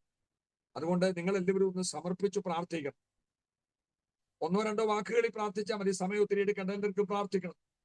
അങ്ങനെ ഒരേറ്റം മുതൽ ഇങ്ങനെ പ്രാർത്ഥിച്ചു വന്നു. ഞാനും പ്രാർത്ഥിച്ച്, ദൈവദാസനും പ്രാർത്ഥിച്ചു. മറ്റൊരാൾ അവിടെ ഇരുന്നു. ഞാൻ ഒന്നും പറയാൻ പറ്റത്തില്ല. മറ്റൊരാള്, ഒരു ഭാര്യയും ഭർത്താവും കൂടെ അവിടെ. ഭാര്യ ഒരു വാക്കിലെന്തോ പറഞ്ഞെന്ന് തോന്നുന്നു. ഭർത്താവിന്റെ അടുക്കൽ വന്നപ്പോഴേ, അദ്ദേഹം ഒരു സാധാരണപ്പെട്ട ആളല്ല, അത് ദൈവ കൃപയിൽ തന്നെ നിന്നൊരാൾ. അദ്ദേഹത്തോട് ദൈവദാസൻ പറഞ്ഞു, ഒന്ന് സമർപ്പിച്ച് പ്രാർത്ഥിക്കാൻ പറഞ്ഞു. എന്നെ കൊണ്ട് പറ്റത്തില്ല. എടുത്ത വായിൽ അത്രയും ജനത്തിന് നടുവിൽ വെച്ച് പറയാം, എന്നെ കൊണ്ട് പറ്റത്തില്ല. ദൈവദാസനങ്ങൾ വല്ലാതായിപ്പോ. ഞങ്ങളെല്ലാം സ്തംഭിതരാ. ഞാൻ രാവിലെ വീട്ടിൽ ഇരുന്നിട്ട് ഒരുപാട് നേരം ഞാൻ പ്രാർത്ഥിച്ചിട്ടാവും. അതുകൊണ്ട് എനിക്കിനി ഒരു പ്രാർത്ഥനയുടെ ആവശ്യമില്ലെന്ന് പറഞ്ഞു. ദൈവദാസൻ പറഞ്ഞു, സമർപ്പിച്ച് പ്രാർത്ഥിക്കാൻ എല്ലാവരോടും പറഞ്ഞപ്പോ എല്ലാവരും ചെയ്യും. അത് അങ്ങോട്ട് ചെയ്യണം, അതാണ് അതിന്റെ ഉചിതമായ നടപടി എന്ന് പറഞ്ഞപ്പോൾ അത് എനിക്ക് സാധ്യമല്ലെന്ന് പറഞ്ഞു. അപ്പം ദൈവദാസൻ പറഞ്ഞു, ഓക്കെ, അങ്ങനെയെങ്കിൽ താങ്കൾക്ക് ഇഷ്ടം പോലെ ചെയ്യാമെന്ന് പറഞ്ഞു. അങ്ങനെ വന്നപ്പോൾ അദ്ദേഹം എന്തിനു പറയുന്നു, ആ സെക്കൻഡിൽ തന്നെ തന്റെ ഭാര്യയെ വിളിച്ചുകൊണ്ട് ആ കൂട്ടായ്മയിൽ നിന്ന് അദ്ദേഹം ഇറങ്ങിപ്പോയി. ഭയങ്കര പ്രയാസകരമായ ആരും പിന്നൊന്നും അതിനെക്കുറിച്ചൊന്നും ആരും അന്തരീക്ഷമൊക്കെ മാറാൻ തുടങ്ങിയെങ്കിലും ആരും ഒന്നും സംസാരിച്ചില്ല. ആത്മാവിൽ ആരാധിച്ചു, അന്തരീക്ഷമൊക്കെ മാറി. ഞാൻ പറഞ്ഞത്, ഒരു വാക്ക് സമർപ്പിച്ചു പ്രാർത്ഥിക്കാൻ പറഞ്ഞപ്പോൾ ഞാൻ രാവിലെ വീട്ടിലിരുന്ന് പ്രാർത്ഥിച്ചിട്ടാണ് വന്നത്. അതുകൊണ്ട് എന്നെ ഇനി അതിന് കിട്ടത്തില്ലെന്ന് പറഞ്ഞ ആ ഒരു ഹൃദയകാഠിന്യത എത്ര വലുതാണെന്ന് ഓർക്കണം. ഒരു വീട്ടിൽ 2-3 ദിവസം പ്രതീക്ഷയോടെ ഒരു ഉപവാസ പ്രാർത്ഥന വെക്കുക. അപ്പൊ അവിടേക്ക് പ്രാർത്ഥിക്കാൻ വന്ന ഒരാള് ആ അന്തരീക്ഷങ്ങൾ മുഴുവനും കെടുത്തിക്കൊണ്ട് ജനത്തിന്റെ ഹൃദയത്തിന് ഇടിവ് വരുമാറ് ദൈവദാസനെ മനോവേദന വരത്തക്ക വിധത്തിൽ പെട്ടെന്ന് പൊട്ടിത്തെറിക്കുക. ഞാൻ പറഞ്ഞറിയാം, മനസ്സിലായോ? ദൈവമക്കളെ, ദൈവത്തിന്റെ ആത്മാവിനെ നാം കീഴ്പ്പെടണം. ദൈവാത്മാവ് പറയുന്നതിനെ നാം അനുസരിക്കണം. വചനം എന്തു പറയുന്നു അതിൻ പ്രകാരം ജീവിക്കേണ്ടതിന് നാം ഈ ദിവസങ്ങളിൽ ഒരു ക്രമീകരണം അതിനുവേണ്ടി നാം സന്നദ്ധരാകണം. അങ്ങനെയൊക്കെ ജീവിക്കുക. നമ്മള് കുറവെന്നുള്ള ആമേൻ നമ്മളെ പാപം ചെയ്യുന്നു അല്ലെങ്കിൽ അങ്ങനെയൊന്നുള്ള കാര്യങ്ങൾക്കൊന്നും നമ്മൾ പോകുന്നില്ല. നമ്മൾ അതിനൊന്നും ആമേൻ അതിനോടൊന്നും താതാത്മ്യപ്പെടുന്നില്ല. പക്ഷെ എങ്കിലും എന്തൊക്കെയോ ചെറിയ ചെറിയ പോരായ്മകൾ. ഞാനൊരു കാര്യം കൂടെ അങ്ങോട്ട് പറയട്ടെ. നിങ്ങളെ നാട്ടിലൊക്കെ ഒരു ലഘുലേഖ കൊടുക്കുന്ന ഇന്നുകൊണ്ട് ട്രാക്ട് മിനിസ്ട്രികൾ. അപ്പൊ ചില വർഷങ്ങൾക്ക് മുമ്പ് തമ്പിയുടെ ഹൃദയം എന്ന് പറയുന്ന ഒരു ബുക്ക്ലെറ്റ് ഉണ്ടായിരുന്നു. ആരടിച്ചാണെന്ന് ഞാൻ ഓർക്കുന്നില്ല. ഞാനും അത് കണ്ടിട്ടുണ്ട്, ഞാനും കൊടുത്തിട്ടുണ്ട്. അപ്പൊ തമ്പിയുടെ ഹൃദയം എന്ന് പറഞ്ഞൊരു ഹൃദയത്തിന്റെ പിക്ചറൊക്കെ വരച്ചിട്ട് കുറെ മൃഗങ്ങള്, ആന, കരടി, പുലി, പിന്നെ പല്ലി, പാറ്റ, പിന്നെ പാമ്പ്, മയില്, ഇങ്ങനെയൊക്കെ കുറെ എന്തോ പറഞ്ഞ പക്ഷിമൃഗാദികളുടെ എല്ലാം അതിനകത്ത് ഇരിക്കുക, ആ ഹൃദയത്തിനകത്ത് വെച്ചിരിക്കുക. അപ്പോൾ എന്നിട്ട് ഇതിലേക്കൊരു പ്രകാശരശ്മി ആ ഹൃദയത്തിലേക്കൊണ്ട് ചെല്ലുന്നതായിട്ടാണ് കാണിക്കുന്നത്. എന്ന് പറഞ്ഞാൽ ദൈവത്തിന്റെ വചനം അവൻ ഈ മനുഷ്യന്റെ ഹൃദയത്തിലേക്ക് ചെല്ലുന്ന സമയത്ത് ഇതുങ്ങളെല്ലാം വെളിയിൽ ചാടി. ഒന്നും അകത്തിരുന്നില്ല. പിന്നെ ഇതെല്ലാം അകത്തിരുന്നതാ. വർഷങ്ങളായിട്ട് ഇങ്ങനെ അകത്തിരുന്ന ഓരോ സ്വഭാവമാണ്. ഇതെല്ലാം ഓരോ പ്രത്യേകതയാണ്. ഞാൻ ഒന്നിന്റെ അങ്ങനെയുള്ള വിശദീകരണത്തിന് പോകുന്നില്ല. എന്നാൽ അവൻ എങ്ങനെയോ ദൈവവചനത്തിന്റെ പ്രകാശം അല്ലെ ദൈവവചനം അകത്തേക്ക് ചെല്ലാനിടയായപ്പോ എല്ലാം അവൻ ഈ ഹൃദയത്തിനകത്തുനിന്ന് പുറത്ത് ചാടി. ആ പിക്ചറാ ഞാൻ പറയുന്നത്. എന്നിട്ട് അങ്ങ് പോയില്ല, ദൂരെ അങ്ങ് പോയില്ല. അതെല്ലാം ഈ ചുറ്റിനും ഹൃദയത്തിന്റെ ആ വലയത്തിന്റെ ചുറ്റിനും ഇരിക്കുക. അത് ഉദ്ദേശിക്കുന്നതെന്ന് ചോദിച്ചാൽ അവസരം കിട്ടിയാൽ പുറത്ത് ചാടിയെങ്കിലും ചാടിച്ചതാണെങ്കിലും അവസരം കിട്ടിയാൽ പഴയ പല സ്വഭാവങ്ങളും അകത്ത് കയറുവാൻ, നമ്മെ നശിപ്പിക്കുവാൻ ശത്രുവിന് പദ്ധതി ഉണ്ട്.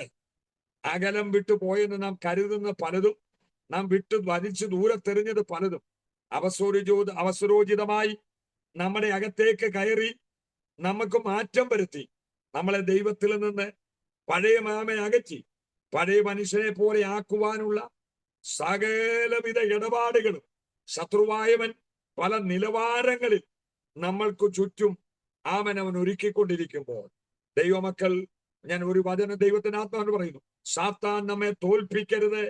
അവന്റെ തന്ത്രങ്ങളെ നാം അറിയാത്തവരല്ലല്ലോ എന്ന് ദൈവത്തിന്റെ വചനം നമ്മെ ഓർപ്പിക്കുന്നു. ഈ ദിവസങ്ങളിൽ കർത്താവിന്റെ വരവിനെ നാം കർത്താവിന്റെ വരവിൽ എടുക്കപ്പെടുന്ന ദിവസമായി ജീവിതത്തിൽ എല്ലാ ഭാരങ്ങളും, ജീവിതത്തിൽ എന്തെങ്കിലും ഉണ്ടെങ്കിൽ എബ്രായ ലേഖനത്തിൽ പറയുന്ന അനുസരിച്ചാണെങ്കിൽ സകല ഭാരവും, അത് കഴിഞ്ഞ ഉടനെ പറയാം മുറുകെ പറ്റുന്ന പാപവും വിട്ട്. അപ്പൊ ദിവസങ്ങളിൽ മുറുകെ പറ്റുന്ന ഏതെങ്കിലും പാപമുണ്ടെങ്കിൽ, യോഹന്നാന്റെ ലേഖനത്തിൽ പറയുന്നു, ഒരുത്തൻ പാപമില്ല, തന്നിൽ പാപമില്ലെന്ന് പറഞ്ഞാൽ താൻ തന്നെ തന്നെ വഞ്ചിക്കുന്നെന്നൊക്കെയാ പറയുന്നത്. ഞാൻ അതിലേക്ക് പോകുന്നില്ല. അപ്പൊ നമ്മളാരും പരിശുദ്ധന്മാരാണെന്നൊക്കെ നമുക്ക് തോന്നിയാലും, എനിക്കും തോന്നാം, നിങ്ങൾക്കും തോന്നാം. എന്നാലും നമ്മുടെയൊക്കെ ജീവിതത്തിൽ വരുമ്പരാഴികൾ, പോരായ്മകൾ സംഭവിച്ചിട്ടുണ്ട്. നാം പലതിനെയും പലതിനും അതിന്റെ മൂല്യമൊന്നും കൽപ്പിച്ചില്ല, അതിന്റെ വിലയൊന്നും നമ്മൾ അറിയുന്നില്ല.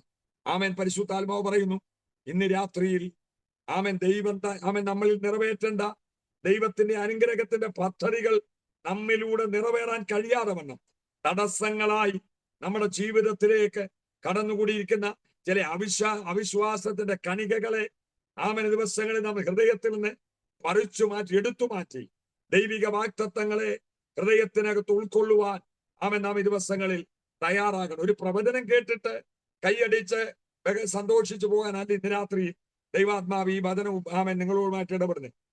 ദൈവത്തിന് സ്തോത്രം. ഞാൻ പറഞ്ഞില്ലേ, എനിക്ക് വളരെ ശക്തമായ നിലയിൽ എന്നെ പരിശുദ്ധാത്മാവ് ഹേമിച്ചത് കൊണ്ടാണ് ഞാൻ ഈ വചനം എടുക്കാൻ എനിക്ക് ദൈവം തന്ന എന്റെ ഹൃദയ ദൃഷ്ടിയിൽ ദൈവം എനിക്ക് കാണിച്ചു തന്ന ദൈവവചനമാണ് ഞാൻ നിങ്ങളുമായിട്ട് ഇന്ന് രാത്രിയിൽ ഷെയർ ചെയ്യുന്നത്.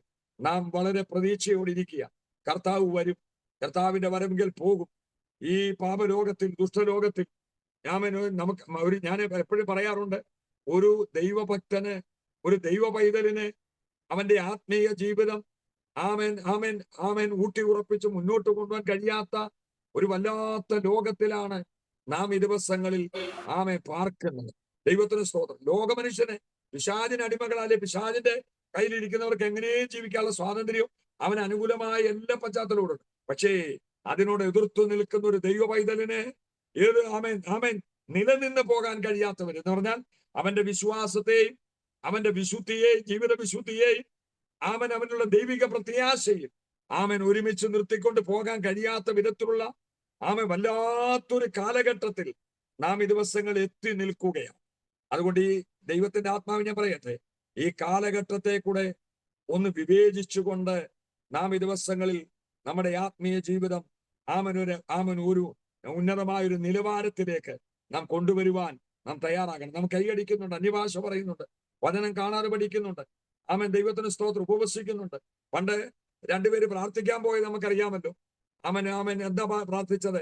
ചെന്ന് പറഞ്ഞു, ദൈവാലയത്തിൽ ചെന്ന് ഡയറക്റ്റായിട്ട് ദൈവത്തോടങ്ങ് പറയുക, കർത്താവേ, ഞാൻ ആഴ്ചയിൽ 2 വട്ടം ഉപവസിക്കുന്നു, ഞാൻ എനിക്ക് കിട്ടുന്ന എല്ലാറ്റിനും ഞാൻ പതാരം കൊടുക്കുന്നു, ഞാൻ ആ മനുഷ്യനെ പോലെ അല്ല എന്ന് പറഞ്ഞാൽ അപ്പുറത്ത് ഒരാൾ പ്രാർത്ഥിക്കാനിരിപ്പുണ്ട്, അയാളെ ചൂണ്ടിക്കാണിച്ചുകൊണ്ട് പറയുക, ഞാൻ ആ മനുഷ്യനെ പോലെ അല്ല, ഞാൻ ആഴ്ചയിൽ 2 വട്ടം ഉപവസിക്കുന്നുണ്ട്, ഞാൻ നമ്മുടെ ഭാഷയിൽ പറഞ്ഞാൽ ഞാൻ ദശാംശം കൊടുക്കുന്നുണ്ട്, ഞാൻ എല്ലാം ചെയ്യുന്നുണ്ട്, ഒരു കൂട്ടായ്മ മുടക്കുന്നില്ല, ഞാൻ എല്ലാം ചെയ്യുന്നുണ്ട് എന്ന് പറഞ്ഞ് അവൻ ദൈവസേനയെ സ്വയം നീതീകരിച്ചു.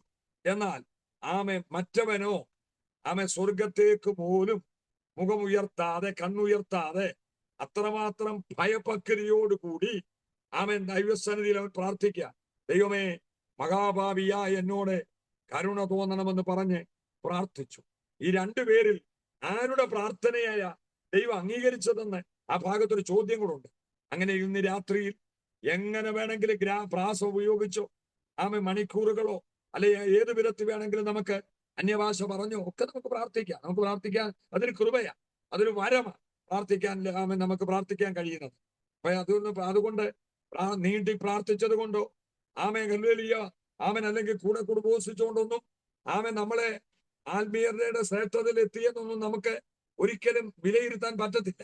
ഇന്ന് രാത്രിയിൽ ദൈവത്തിന്റെ സന്നിധാനത്തിൽ ഒന്ന് തിരിഞ്ഞു നോട്ടത്തിനായിട്ട് നാം ഈ ദിവസങ്ങളിൽ ഒരു വേദഭാഗം എന്നെ ദൈവാത്മാവ് ഓർപ്പിക്കുന്നു.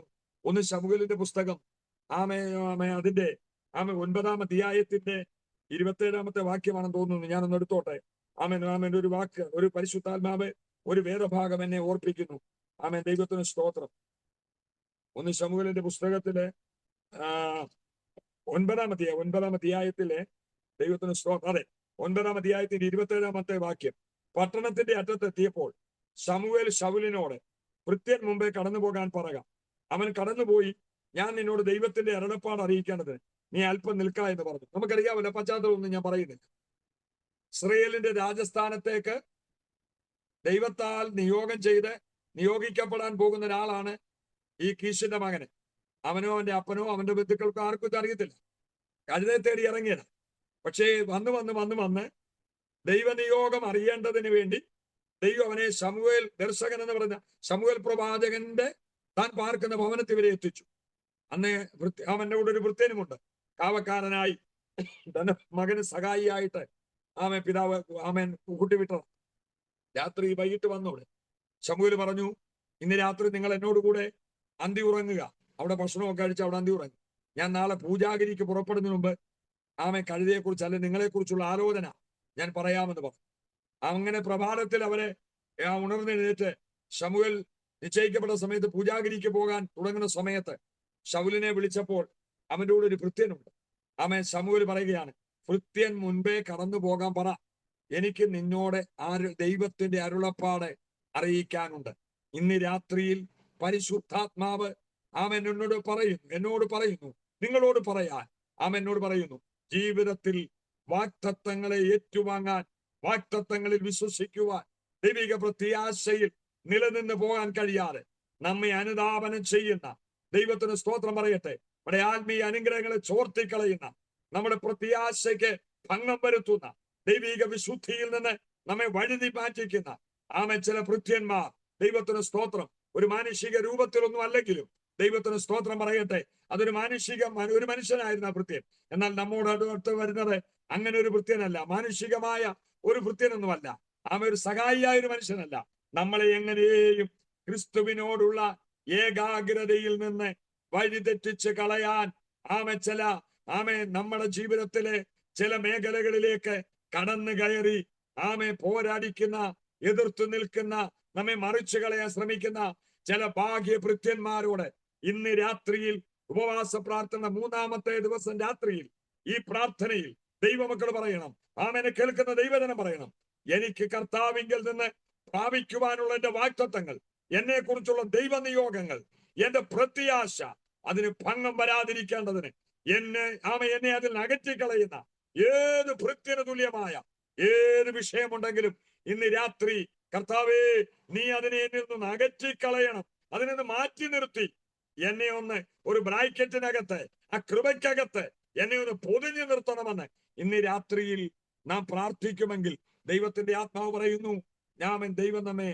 മാറ്റി നിർത്തി സംരക്ഷിക്കുവാൻ, നിന്നോടുള്ള ആലോചന മാറിപ്പോകാതെ, ദൈവത്തിന്റെ നിയോഗം അത് മറ്റൊരാളിലേക്ക് കൈമാറിപ്പോകാതെ അത് നിന്നെ തന്നെ അറിയിക്കുവാൻ, നിന്നോടുള്ള അരുളപ്പാട്, ഭാവി കാര്യങ്ങളെ കുറിച്ച്, വരും ദിവസങ്ങളിൽ സംഭവിക്കാൻ പോകുന്ന ദൈവേഷ്ടത്തെ കുറിച്ച്, ദൈവം കരുതി വെച്ചിരിക്കുന്ന നന്മയെ കുറിച്ചുള്ള ദൈവിക വാഗ്ദത്തത്തിന്റെ ശ്രേഷ്ഠതകള്, ആമേൻ, ഹല്ലേലൂയ, അത് നിന്റെ പക്കൽ ഏൽപ്പിക്കുവാൻ ദൈവത്തിന് പദ്ധതിയുണ്ട്.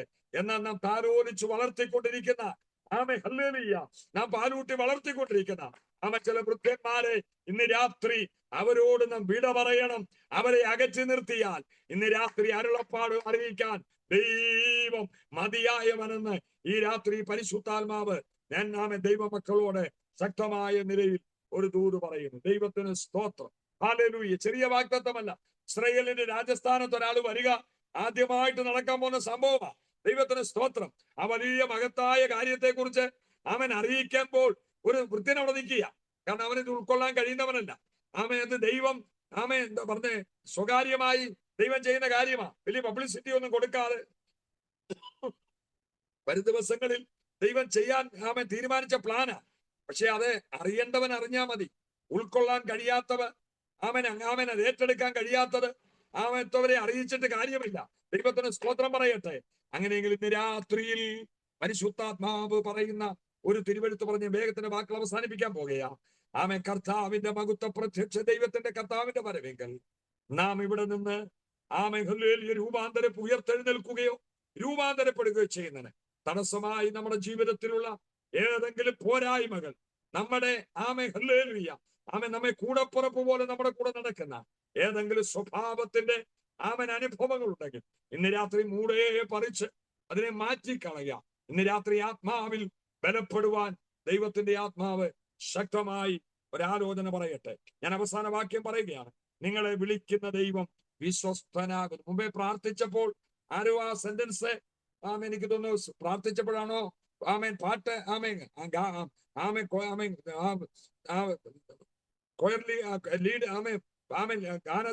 ലീഡ് ചെയ്ത ആ പ്രിയ അനുഗ്രഹിക്കപ്പെട്ട മകനാണോ എനിക്ക് തോന്നുന്നു പറഞ്ഞെന്ന് തോന്നുന്നു. ദൈവം വാഗ്ദത്തങ്ങളിൽ വിശ്വസ്ത, അതോ കർത്തൃദാസനാണോ എന്ന് ഞാൻ അത്രയും ഓർക്കുന്നില്ല. ദൈവത്തിന് സ്തോത്രം. ദൈവം വാഗ്ദത്തങ്ങളിൽ വിശ്വസ്തനാണ്. ഞാൻ ഈ ദിവസങ്ങളിൽ എപ്പോഴും പറയാറുണ്ട്, നമ്മുടെ ദൈവത്തിനെല്ലാം പ്രത്യേകതയാണ്. നമുക്കൊരു പ്രത്യേകത ഇല്ലെങ്കിലും ദൈവത്തിനെല്ലാം പ്രത്യേകതയാണ്. പക്ഷെ ദൈവത്തിന്റെ പ്രത്യേകതയിൽ എനിക്ക് ഏറ്റവും ഇഷ്ടപ്പെട്ട ഒന്ന്, അവൻ വാഗ്ദത്തങ്ങളിൽ വിശ്വസ്തനാണ്. ഇന്ന് രാത്രിയിൽ ഹല്ലേലൂയ, എന്റെ പിതാവിന്റെ ഭവനത്തിൽ അനേക വാസസ്ഥലങ്ങളുണ്ട്. ഇല്ലെങ്കിൽ ഞാൻ നിങ്ങളോട് പറയുമായിരുന്നു, ഞാൻ പോയി സ്ഥലം ഒരുക്കിയാൽ ഞാൻ ഇരിക്കുന്നിടത്ത് നിങ്ങളും ഇരിക്കേണ്ടതിന് പിന്നെയും വന്ന് ഞാൻ നിങ്ങളെ ചേർത്തുകൊള്ളുമെന്ന് വാഗ്ദത്തം ചെയ്തിട്ട് ഹല്ലേലൂയ, സ്വർഗാരോഹണം ചെയ്തു പോയ യേശു മടങ്ങി വരുവാൻ സമയം ആസന്നമായിരിക്കുന്നു. ആയതുകൊണ്ട് ദൈവത്തിന്റെ പൈതലേ, ജഡത്തിലെ ആത്മാവിലെ സകല കന്മക്ഷങ്ങളെയും ഹല്ലേലൂയ നീക്കിക്കളഞ്ഞ് ഇപ്പോൾ ജനിച്ച ഒരു ശിശുവിനെ പോലെ ദൈവരാജ്യത്തിൽ കടക്കേണ്ടതിനായി ഹല്ലേലൂയ നമ്മെ തന്നെ ഒരുക്കാൻ ഈ രാത്രിയിൽ ഈ തിരുവെഴുത്തിൻ പ്രകാരം നമുക്കിടയാകട്ടെ എന്ന് ഞാൻ ദൈവസേനയെ പ്രാർത്ഥിക്കും. ഒരുപക്ഷെ ഇനി ഇങ്ങനെയുള്ള കൂട്ടായ്മകളോ മറ്റു ക്രമികളോ നടക്കുമ്പോൾ ഒരുപക്ഷെ നിങ്ങളുമായിട്ട് ഒരു വാക്ക് പറയാൻ അവസരം കിട്ടുമോ കിട്ടാതിരിക്കുമോ, അതെല്ലാം ദൈവഗണം പോലെയാകട്ടെ.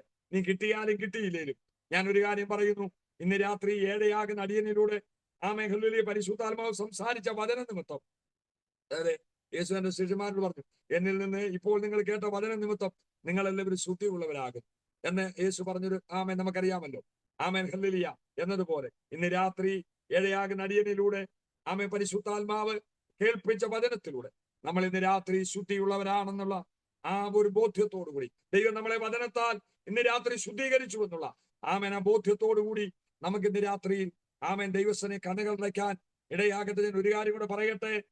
ഈ രാത്രിയിൽ നാം ഹല്ലേലൂയ ഓടുന്നതേ ഉള്ളൂ. എത്തിപ്പിടിക്കാമെന്ന് കേട്ട് നാം ഓടിക്കൊണ്ടിരിക്കുന്നതേ ഉള്ളൂ. ഇതുവരെ നാം എത്തിയിട്ടില്ല ഇവിടെ വരെ. ഇനി നമുക്ക് ബഹുദൂരം സഞ്ചരിക്കാനുണ്ട്.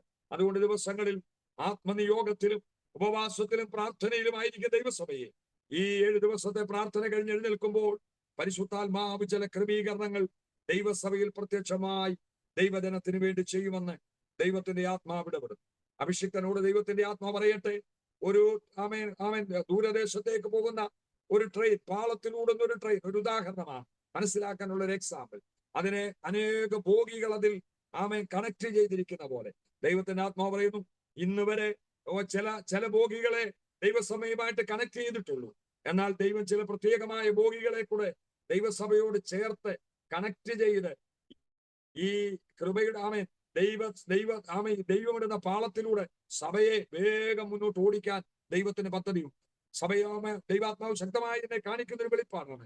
അനേക 10ഉം 20ഉം 15ഉം 10ഉം ബോഗിയൊക്കെ കൂട്ടി കണക്ട് ചെയ്ത് യാത്ര ചെയ്യുന്ന യാത്രക്കാരെ കൊണ്ട് പോകുന്ന ട്രെയിനെ പോലെ എന്നോട് ദൈവത്തിന്റെ ആത്മാവ് പറയുന്നു, വിവിധ പട്ടണങ്ങളിൽ ദൈവത്തിന്റെ ആത്മാവ് പറയട്ടെ, ഓരോ ബോഗി സമാനം, ഒരു ട്രെയിനിന്റെ ബോഗി സമാനം ഓരോ പട്ടണങ്ങളിൽ ദൈവം തമ്പുരാൻ ചില ബോഗി ഒരു എന്താ പറഞ്ഞേ, ഒരു ട്രെയിനിന്റെ ബോഗി പോലെ ഒരു പ്രത്യേക ഇടത്ത് ദൈവം സഭയിൽ ചില പ്രത്യേക പട്ടണങ്ങളിലൂടെ ദൈവത്തിന് ചില ബോഗി ക്രമീകരിക്കാൻ ദൈവത്തിന് പദ്ധതി നിങ്ങളുമായി കണക്ഷൻ തന്ന് കണക്ട് ചെയ്ത് ദൈവത്തിന് സ്തോത്രം. പട്ടണങ്ങളില് ദൈവത്തിന്റെ സഭയെ ദൈവം വളർത്തുവാൻ ദൈവസഭയുടെ അതിര് വിശാലമാക്കാൻ ദൈവത്തിന് പദ്ധതിയുണ്ട്. അതിനുവേണ്ടി ദിവസങ്ങളിൽ കഠിനാധ്വാനം ചെയ്യാൻ ദൈവാത്മാവ് ശക്തമായ ദൂത് പറയും. ഉറക്കം പോലും കിട്ടാത്ത രാത്രികൾ ദൈവദാസനോട് പരിശുദ്ധാത്മാവ് പറയുക, ആത്മഭാരം കൊണ്ട് ഉറക്കം പോലും കിട്ടാത്ത രാത്രികൾ ദൈവം ഈ ദിവസങ്ങളിൽ തരാൻ പോകും. ക്ഷീണമൊന്നും ഉണ്ടാകത്തില്ല. ആത്മാക്കൾക്ക് വേണ്ടി ജാഗരിക്കുകയും ആത്മഭാരം കൊണ്ട് നാളെ ആരോടാണ് സുവിശേഷം പറയേണ്ടത്, നാളെ എവിടെയാണ് പോകേണ്ടതെന്നുള്ള ആ ഭാരം ഉള്ളിലുണ്ടായിട്ട് ഉറങ്ങാൻ കഴിയാത്ത രാത്രികൾ ദൈവം തമ്പുരാൻ വരും ദിവസങ്ങളിൽ തരാൻ പോകുക. പ്രഭാതവേളയിൽ എവിടെയിട്ട് പോകണം, ആരോട് യേശുവിനെ കുറിച്ച് സദ്വർത്താനം പറയണമെന്ന് തലേ ദിവസം രാത്രി ആലോചിച്ചു കിടന്നാൽ പിറ്റേ ദിവസം പ്രഭാതമാകുമ്പോൾ ദൈവത്തിനാത്മാ നോഹയുടെ പെട്ടകത്തിലേക്ക് ഒലിവിലയുമായി മടങ്ങി വന്ന ആ പ്രാവിനെ പോലെ പരിശുദ്ധാത്മാവ് എന്റെ ദാസനെ നിയോഗിച്ച് പട്ടണം തോറും അയക്കാൻ പോകുകയാണ്. ആയതുകൊണ്ട് ദിവസങ്ങളിൽ വളരെ പ്രാർത്ഥനയോട് എന്റെ പാതപിടത്തിലായിരിക്കുക. കർത്താവിന്റെ പ്രത്യക്ഷതയിൽ പ്രിയം വെച്ച നമുക്ക് ഏവർക്കും അവന്റെ വരവെങ്കിൽ എടുക്കപ്പെടുവാൻ ദൈവത്തിന്റെ ആത്മാവ് നമ്മെ സഹായിക്കട്ടെ. നമുക്ക് ശുദ്ധീകരണമാണ് ആവശ്യമെങ്കിൽ അത്, ക്രമീകരണമാണ് വരുത്തേണ്ടതെങ്കിൽ അത്, നമ്മുടെ വിശ്വസ്തതയ്ക്കാണ് ഭംഗം വന്നതെങ്കിൽ വിശ്വസ്തതയിലേക്ക് മടങ്ങി വരാം. ഹല്ലേലൂയ. സത്യസന്ധതയ്ക്ക് കോട്ടം തട്ടിയിട്ടുണ്ടെങ്കിൽ നാം അതിലേക്കൊന്ന് മടങ്ങി വരാം. ഹല്ലേലൂയ. എഫേസസിലെ സഭയ്ക്ക് ദൂത് കൊടുക്കുമ്പോൾ ഒരു കാര്യം പറഞ്ഞ് അവസാനിപ്പിക്കുക. നീ ഏതിൽ നിന്ന് വീണിരിക്കുന്നുവെന്നോർത്ത് ആദ്യത്തെ മാനസാന്തരപ്പെട്ട ആദ്യത്തെ പ്രവൃത്തി ചെയ്യുക എന്ന് പറഞ്ഞ പോലെ എവിടെങ്കിലും വീഴ്ച ഭവിച്ചിട്ടുണ്ടെങ്കിൽ ഈ രാത്രിയിൽ മാനസാന്തരത്തിന്റെ ഫലം കായ്ക്കുവാൻ, ഒരിക്കലൊടുന്ന് മാനസാന്തരത്തിന് വേണ്ടി ഏൽപ്പിച്ചു കൊടുക്കുവാൻ സർവശക്തനായ ദൈവം നമ്മേവരെയും സഹായിക്കട്ടെ. അവന്റെ പ്രത്യക്ഷത്തിൽ പ്രിയം വെച്ച നമുക്ക് ഏവർക്കും നമുക്ക് ഒരുമിച്ച് കർത്താവിന്റെ രാജ്യത്തിന് വേണ്ടി അധ്വാനിക്കുവാൻ ദൈവം നമ്മേവരെയും സഹായിക്കട്ടെ എന്ന് മാത്രം പ്രാർത്ഥിച്ചുകൊണ്ട് എനിക്ക് ദൈവവചനം ശുശ്രൂഷിക്കുവാൻ അവസരം തന്ന ബഹുമാന്യ ദൈവവൃത്തിനോടും സ്നേഹനിധികളും ബഹുമാന്യരും ആദരണീയരുമായ ദൈവമക്കളോടും ആത്മാർത്ഥമായ ഹൃദയംഗമായ സ്നേഹവും നന്ദിയും കടപ്പാടുകൾ ഞാൻ അറിയിക്കുന്നു. മാറാനാഥ, നമ്മുടെ കർത്താവ് വരാറായി.